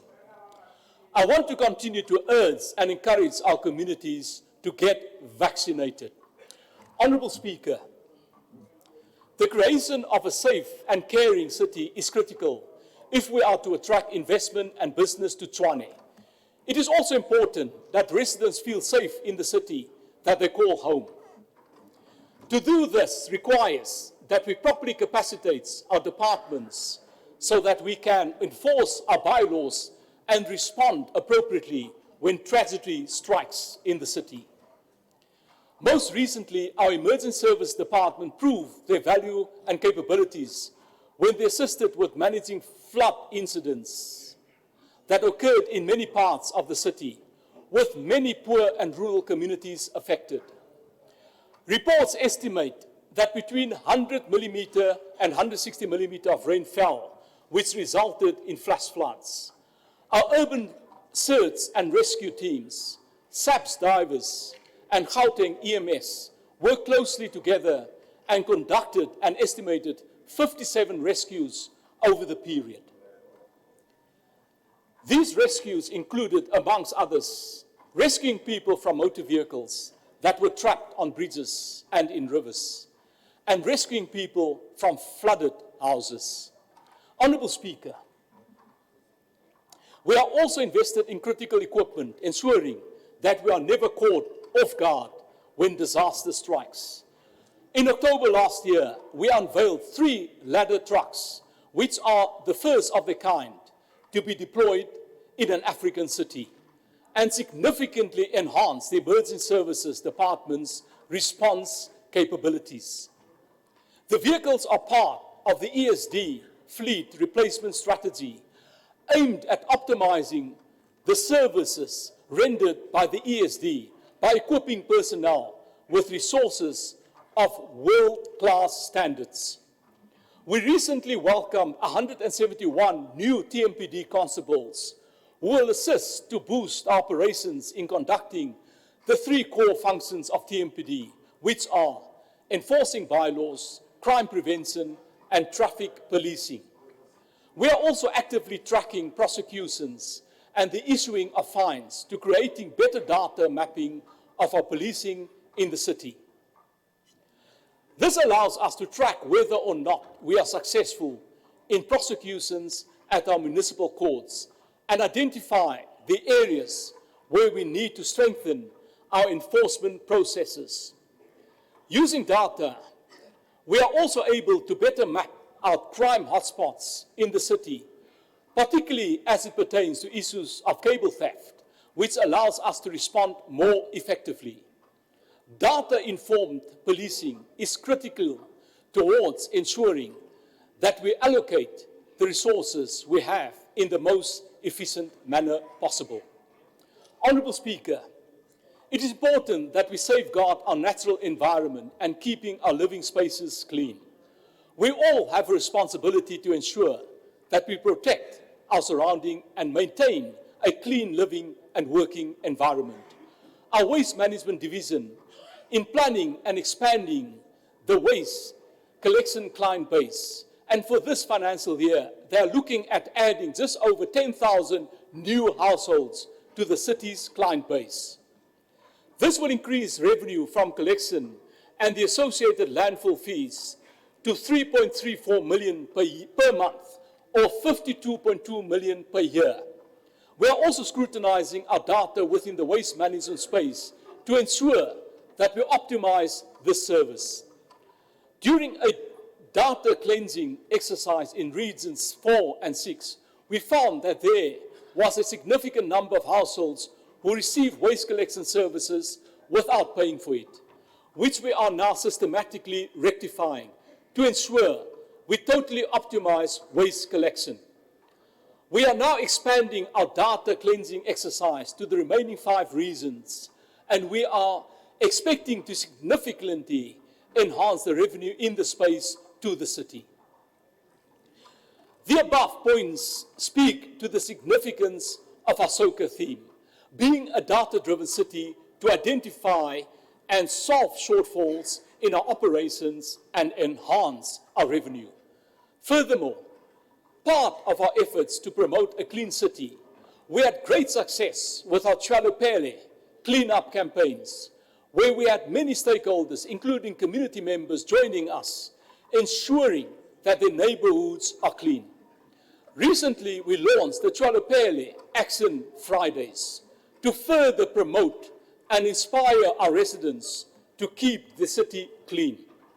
Under the Tshwane Action Fridays, clean-up operations will take place on the last Friday of every month and call on more communities, organizations, and businesses to partner with the city in pursuit of a clean, livable, and prosperous capital city. Honorable Speaker, one of the reasons we chose building a data-driven city to fast-track service delivery as our theme for this year's SOCA is because we believe that the use of technology to drive efficient processes in the city is a crucial deliverable. We remain committed to expanding our services online. In this regard, the city introduced 2 critical services online in the current budget year, which is online applications for built environment services, which I mentioned previously, as well as creating a new channel for customers to raise queries and complaints through the eTshwane platform. We have also offered our residents a new functionality via the online platform Zoom, where account and billing queries can be resolved. These interactions allow residents to meet with consultants virtually and engage on any billing issues that they may have. These interventions are increasingly making it easier for our customers to interact with the city beyond normal working hours and at their leisure and comfort.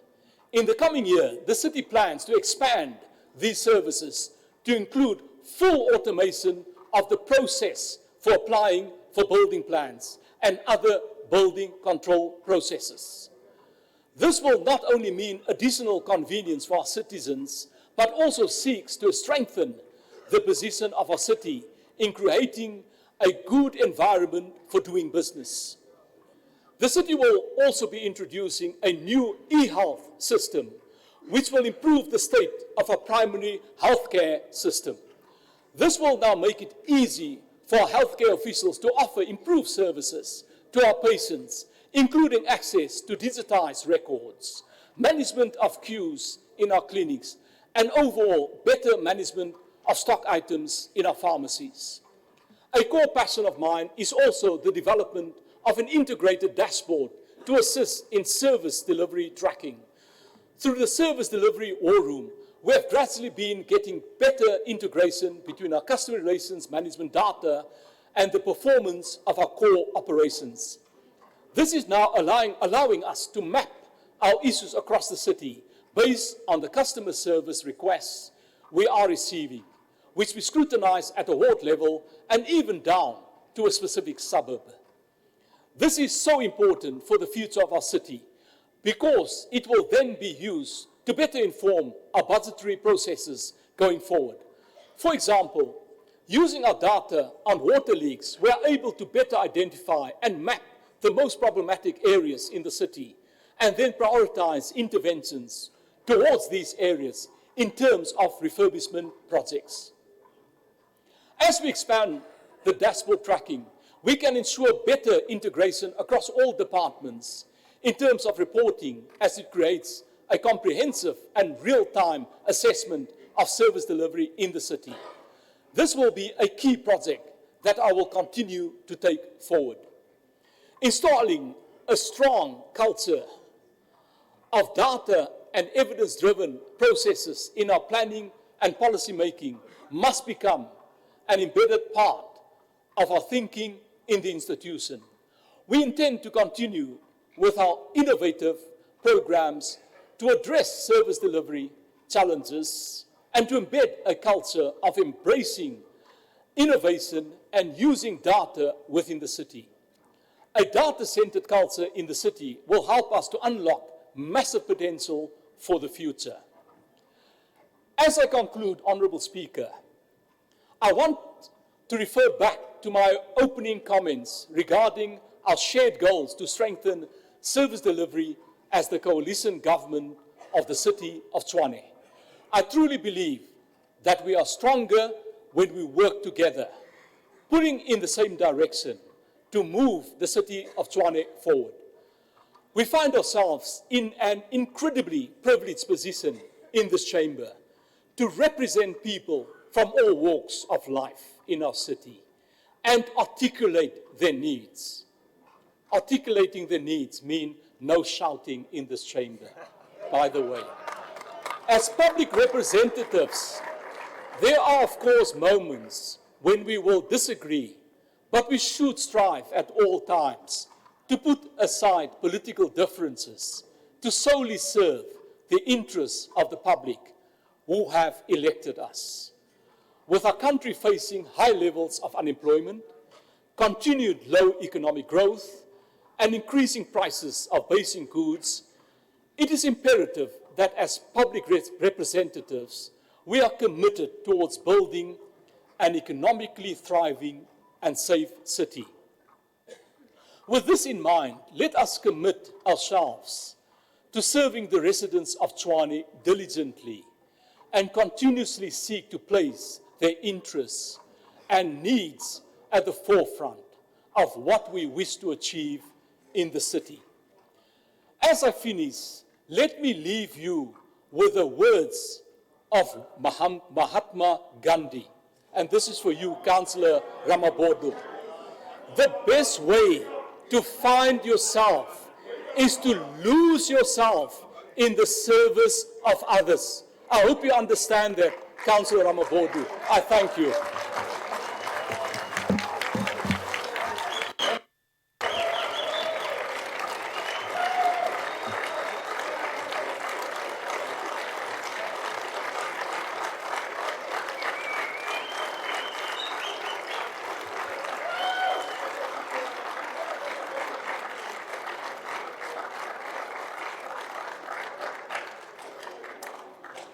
Honorable councillors and distinguished guests, let me thank the Executive Mayor for what I think was a very insightful and stimulating address.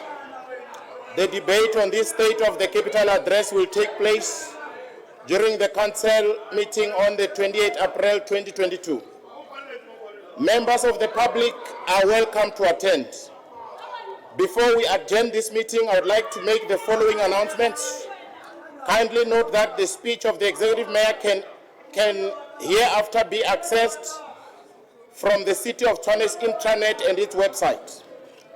All councillors, senior officials, council administrative staff, members of the media and relevant service providers must kindly remain seated to allow the Executive Mayor, members of the Mayoral Committee, the Chief Whip, the Chair of Chairs, Chairpersons of Section 79 committees, traditional leaders and entourages, and all distinguished guests to move to the serving points for lunch. Ushers will direct them accordingly. Thereafter, all councillors, senior officials, council administrative staff, Members of the media and relevant service providers will proceed to the serving points for lunch. Ushers will direct them accordingly. Lunch will be served in the canteen, ground floor, east wing. Media interviews and interaction can take place during this time. I respectively request that we all adhere to the arrangements in order to avoid unnecessary confusion. Honorable councillors and distinguished guests, I thank you for attending this special occasion. This meeting is now concluded. And then only insourcing again to club.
I am the capital city of South Africa, where families, friends, and the world come together.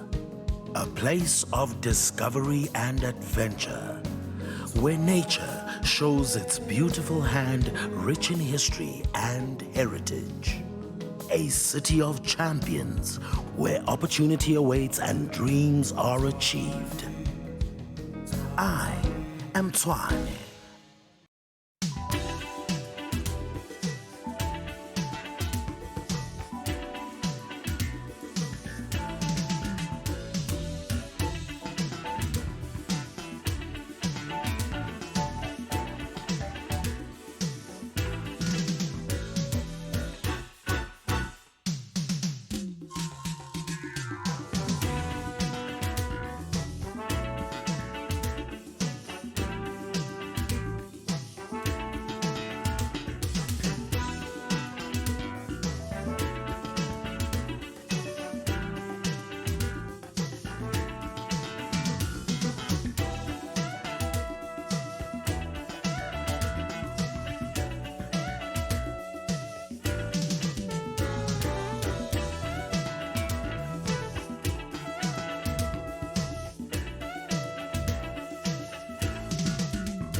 South Africa, the political capital, if you don't mind.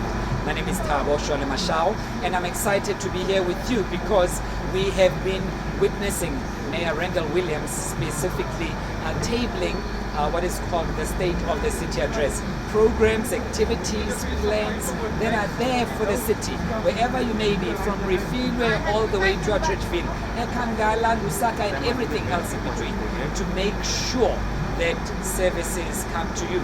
So this was a menu as the mayor has had it. To know what's on the menu, you have to order. But in order for you to place an order, you can also influence it through the IDP program. There are 10 focus areas that the mayor spoke about. It includes human settlements, it includes number one amongst those is the issue of electricity that has, particularly of recent, been affecting you and I. And someone to tell us a little bit about IDP, which could have informed the mayor's speech today, is none other than the director of IDP in the city of Tshwane, Mr. Andy Manyama, who's joining me to tell us all about this. Ntate Manyama, thank you so much for joining us and making time. Welcome to Tshwane TV. I would like to find out from you right from the beginning. IDP, we hear this all the time. For someone who's watching us from Mamelodi, what is IDP?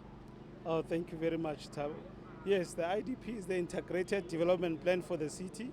It's a plan that looks at other separate plans. We've got, for example, a human settlement plan. We've got integrated transport plan. We've got a metropolitan special development framework that looks at different areas, what they need, and so on. And from those plans, we basically sit together between different departments. Those departments come together through a strategic planning session. We look at the issues that are raised by communities. We record them every year. Every year, all the submissions are being made. We make sure that those inputs are taken into consideration when we do proper planning. Now, once we've got those issues raised, we look at the sector plans themselves to say, what are the biggest challenges in the area? Where are we having the biggest problems? And how are we going to address those issues? So the IDP itself, it's a plan that we are responding to all the issues that were raised by community members. And from that plan, we start to design projects. We ensure that the projects can be funded. There are alternative sources of funding. Some projects can be done through the operational budget, and some projects are done through the capital budget. So we make sure that all these projects are funded, and those projects that are ready for implementation are then included in the budget speech. They are then incorporated in the draft budget, and then we go out to communities to say, look, after we had all the issues that you raised, the sector departments has gone out, they've looked at their plans, and this is what they have prioritized. And then it gets influenced by the 10 priorities of the city. Yeah. Now, you know that the people of Hammanskraal have been complaining about water. Water is one of priority number one. Electricity supply, as you know, Eskom, we've been having all these blackouts these days. So we really need to make sure that the city has substations that are proper and they can carry the electricity needs of community. But we also have other infrastructure programs. We are looking at developing roads, fixing our roads, as you know that there have been a rainy season, making sure that all the potholes are fixed. We're also focusing on economic development. Yeah. We want to make sure that job creation is done through the private sector. So where we can leverage from activities that the private sector is doing, we work closer with them. I want us to take some few steps back because you've given us critical information, but I want our viewers to be able to digest it properly. So you have IDP meetings. In those meetings, it is the residents that are present and that are there to vocalize their issues. Yes, definitely. We've got a program that has already started. We've had a number of virtual meetings. We are doing regional meetings.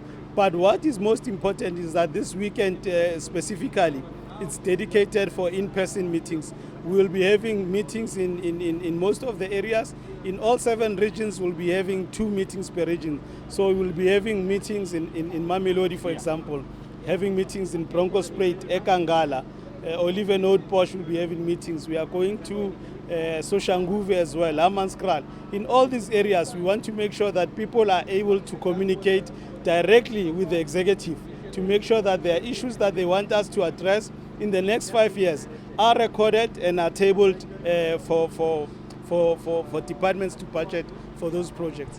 What can be my input as a resident of Tshwane when I'm attending that meeting? Yes, your input is very important. You will also recall that governance itself is based on what the democracy wants. Now, the people, there are a lot of issues that people are frustrated with. Some people are frustrated with roads. Some people don't have jobs. Some people are looking for infrastructure where they can start their own businesses. So this is the platform to raise issues. For the departments, will take those issues from what was recorded during the IDP and they will start programs. For example, there's issues around HIV, AIDS, COVID, and so on. Our health department will look at those issues to say where are we having the biggest numbers, where do we need clinics in the coming years. But can I say, attending a meeting, as someone who stays in Refilwe, as someone who stays in Atteridgeville, in Mamelodi, in Bronco Spade, can I say, where I live, we do not have sufficient lighting, street lights. As a result, crime is very high. I would want you as government to prioritize me having street lights in my neighborhood. Can I raise that? And after raising it, what are the chances of that materializing? Yes, it's very important to raise issues because when we plan, we look back at the issues to say, where was this issue raised? How can we respond to these issues?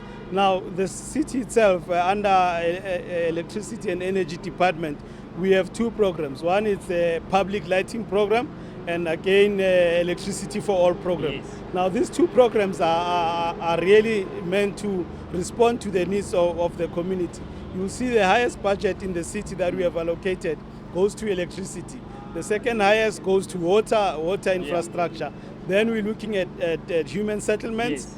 And then our other priority it's your roads. Yeah. And then we want to respond to these issues. Yeah. That's why the IDP process, raising your issues in these meetings, gives us a guidance and the direction where these things will happen. Please don't go away. There's a lot to discuss, but in the meantime, I'm going to bring in some guests. Stay right on the side for me, and I'm going to call you back so that we can conclude our discussion. Thank you so much, Ntate Andy Manyama. He is the director of IDP in the city of Tshwane. Grandi Tennyson is the leader of IFP+. He's the MMC for safety and security. He's going to join me. Feel free to do so. It's live TV. Everyone knows that you can just walk into the city. Thank you so much, Mr. Tennyson. I really appreciate safety and security. Very, very important. But it's interlinked with a number of issues, I'd like to believe.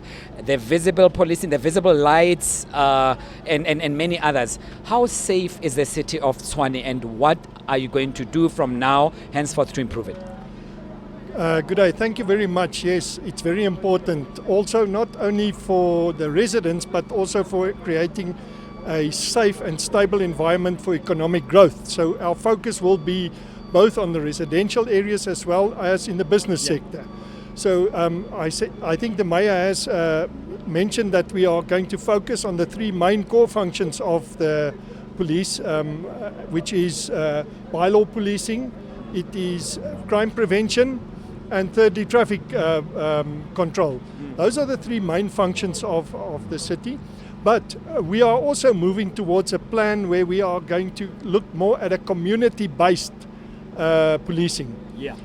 So that we can involve private sector. We have in actual fact been engaging with quite considerable numbers of people from outside of the city to take hands with the city so that we can create a much more stable and to increase our capacity in such a way. The public out there can be the ears and the eyes, and we can use the TMPD to do the actual policing once we have got the different information from the public out there.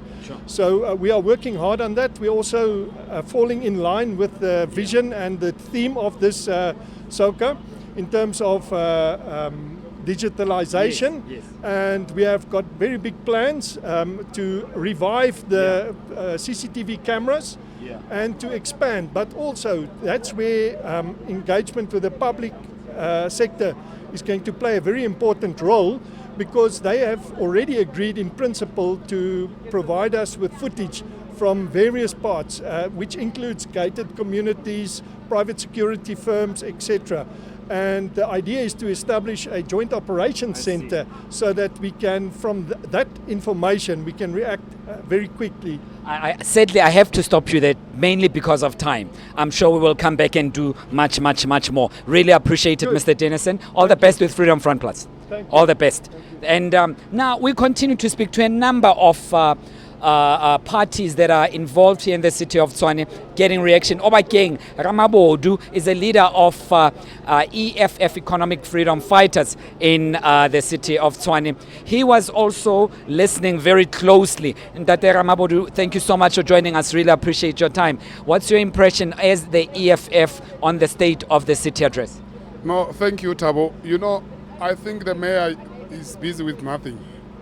He's just leading us without any direction. When he spoke about 17,000 jobs, which jobs is he talking about? Because those are EPWP programs. They are poverty alleviation programs from the national government. So you can't pride yourself and come here and tell the people of Tshwane that those are the jobs that you are creating. We gave him 2 practical examples on how to create sustainable jobs. We told him about insourcing of security guards, cleaners and gardeners. It looks like you want to abandon that program, and we are not going to leave it just like that. We are going to hold him accountable because it's a resolution that was taken by council. We told him about the Tshwane corridors that needs to be supported, industrialization of those Tshwane corridors, your Babeleri, your Lodium, your Bronco and Harankua. They can bring sustainable jobs, not this 6 months programs. What will happen after 6 months after the EPWP is gone? He spoke about the Hammanskraal. He tells us that the Hammanskraal phase 1 project is about to be completed. He's lying because he told us that by October he's going to complete the Hammanskraal project. He said he has already budgeted 325 million on the issue of Hammanskraal.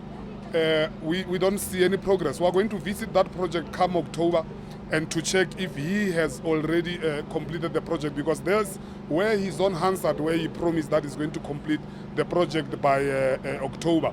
He said he's going to borrow 2.6 billion from the Department of Water and Sanitation. He doesn't have to borrow. He must go to an extent of going to a litigation process, because is the government of the day, Water Affairs, that must provide water. The human rights has told us that the human rights have told us in their report that the people of Hammanskraal deserve to have water, and by that it means the national government must intervene, and if they don't intervene, they can be taken even to constitutional court to fail to provide a solution. He spoke about the clinics. He said there's a platinum, silver. He's just bluffing.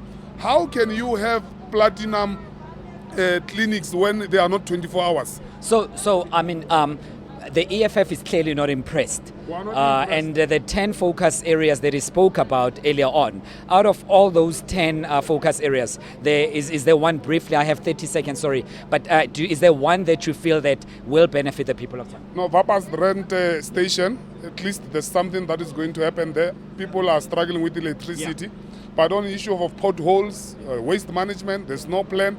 There's no CAPEX project that since the DA has been in this administration is open. Give me one. Give me one. They've never opened anything. They've never opened anything. They are failing, and I think we are just in a disaster. The guy is busy with nothing. He's on top doing nothing. Thank you so much, sir. Really appreciate your time. This was Ntate Obakeng Ramabodu from the Economic Freedom Fighters, and he was giving us their impression on the state of the city address, as they would like to call it, the state of the capital address. And they call it the state of the capital address simply because you do know that this is our political capital.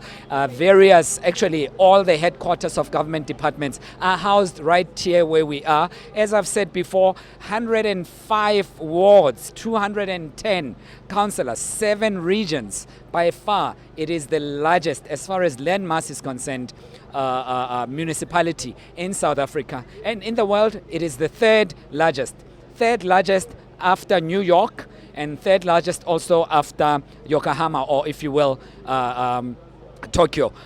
in Japan. So we are truly standing in the midst of a very great city as far as landmass is concerned. I had asked Ntate Manyama not to go away, and Manyama, just to refresh, he is the director of IDP here in the city of Tshwane.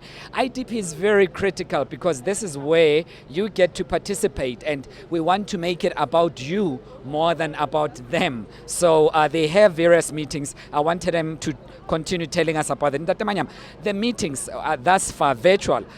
What are the critical issues that have come out from communities? There's a number of issues that have come up already. We know that for starters, industry raised the issue that they've got challenges with regard to electricity as well. They would want the city to also prioritize that. But generally, communities around, for example, we've discussed with people from Hammanskraal last night. We had a discussion. They are still raising issues around water. It's still not sorted out. Like we indicated, it's an ongoing project. Some of the projects are not implementable in 1 year. It's multi-year projects. And some of the projects are co-funded either by provincial department or by the ministry itself. So roads as well. Roads have come up very, very, very high. There's lots of complaints. Obviously, after the rainy season, our roads are not in a good condition, and those number of roads are needed. But there are also communities without roads at all. If you look at your areas like Mandela Village, Majaneng, Sirman, all these areas are in the villages and they are dire need for new roads. So the budget for roads is also planned in accordance to the demand.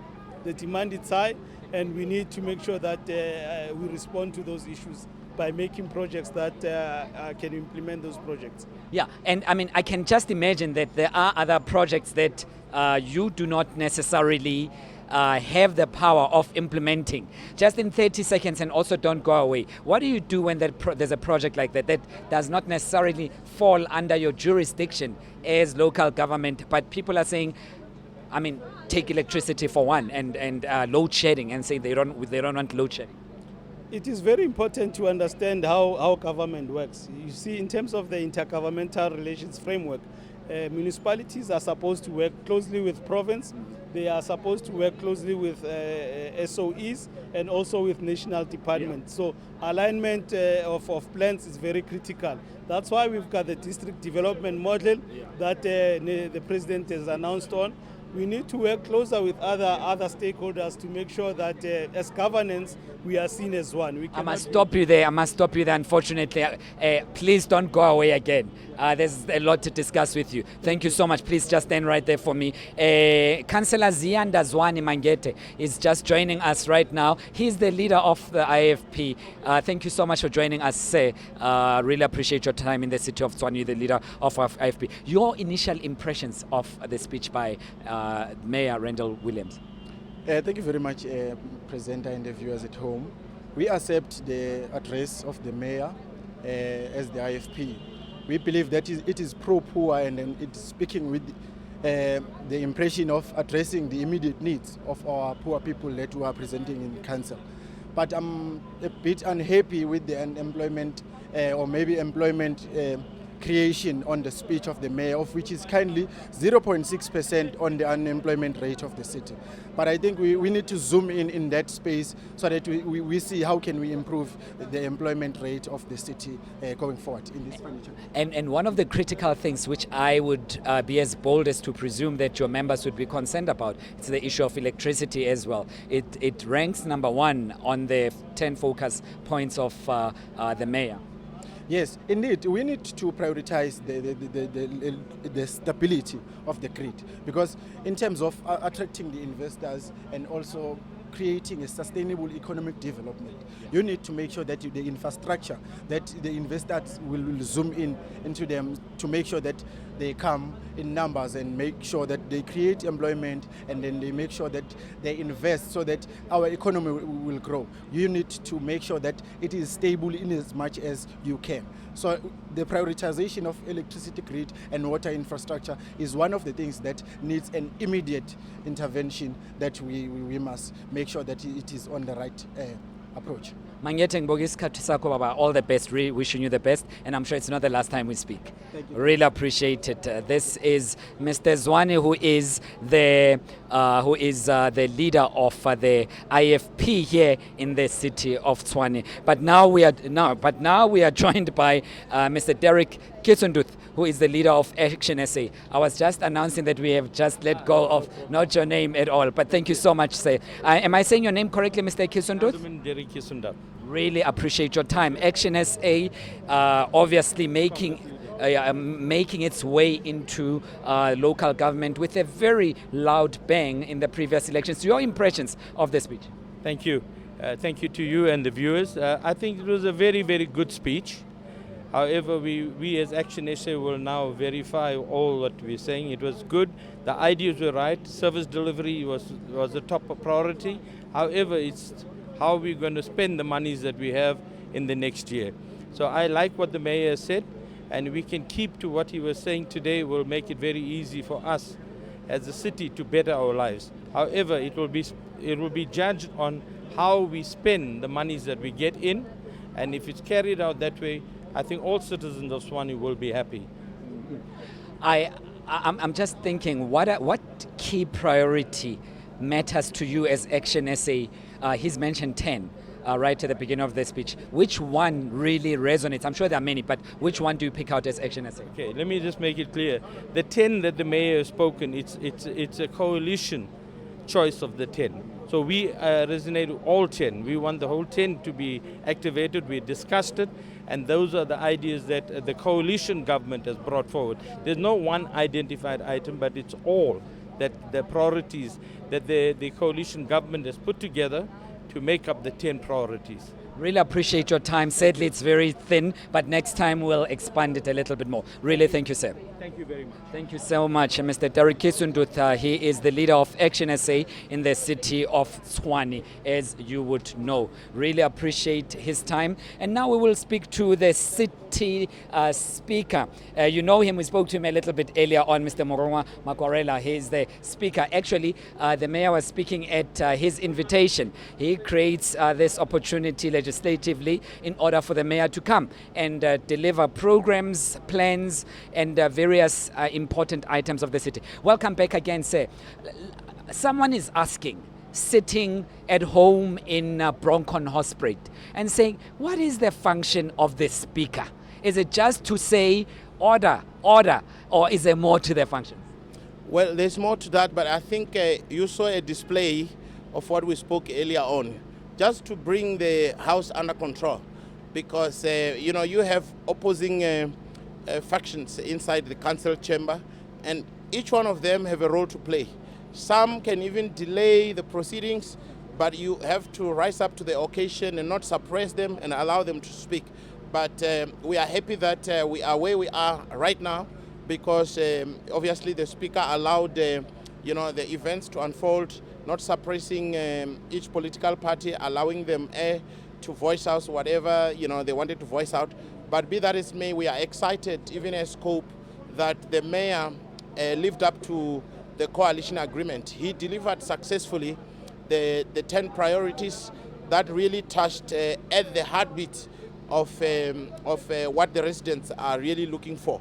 So the 10 priority areas that he touched on, in particular the first one, which is the prioritization of the electrical grid and the water and waste treatment and sewer distribution systems. As you are aware now, we are in the advent of load shedding. Yeah. So, and the infrastructure it's really overwhelmed. And at the same time, the city is growing exponentially. So what we need to be doing, we want to see a city as COPE that is responding to that particular growth. Yeah. But equally, I don't want to rush you, and I'm saying this with respect, mainly because of time. We have about 30 seconds to go. Right. So, I mean, lastly, as COPE and also as someone, as a speaker, your message to the people of Tshwane, this is not the last interview we have, but your message to the people of Tshwane after the deliverance of the city address by the mayor. The last message for me is that the Speaker's office is busy conducting what we call IDP and budget consultation processes. We have started, even tomorrow we shall have virtual together with in-person contact sessions. So please, I would like to urge and implore the public out there, the residents, to make use of this opportunity to air their views and advance their priorities in their respective wards. Dr. Makorela, thank you very much for your time. There will be time again in the future. Really appreciate it. Thank you so much. All the best. And for just 30 seconds, Mr. Manyama, you back. IDP, where can people go next? How do the meetings look like? Yes, we've scheduled meetings on Saturday, 10 o'clock. There's flyers out. There's also media printing. Social media is also announcing all the venues, so we would want to see all our halls packed with people to raise their issues. These issues are very important because they are for future planning. Thank you. Thank you so much. Really appreciate it, Ntate Manyama. And Manyama is the director of IDP. It has been really exciting to be in the third largest city in the world to hear about the State of the City address. This is Tshwane TV, and I'm hoping that you derived as much fruitful content as it was our pleasure to do so. My name is Thabo Shole Mashao. Stay tuned to Tshwane TV.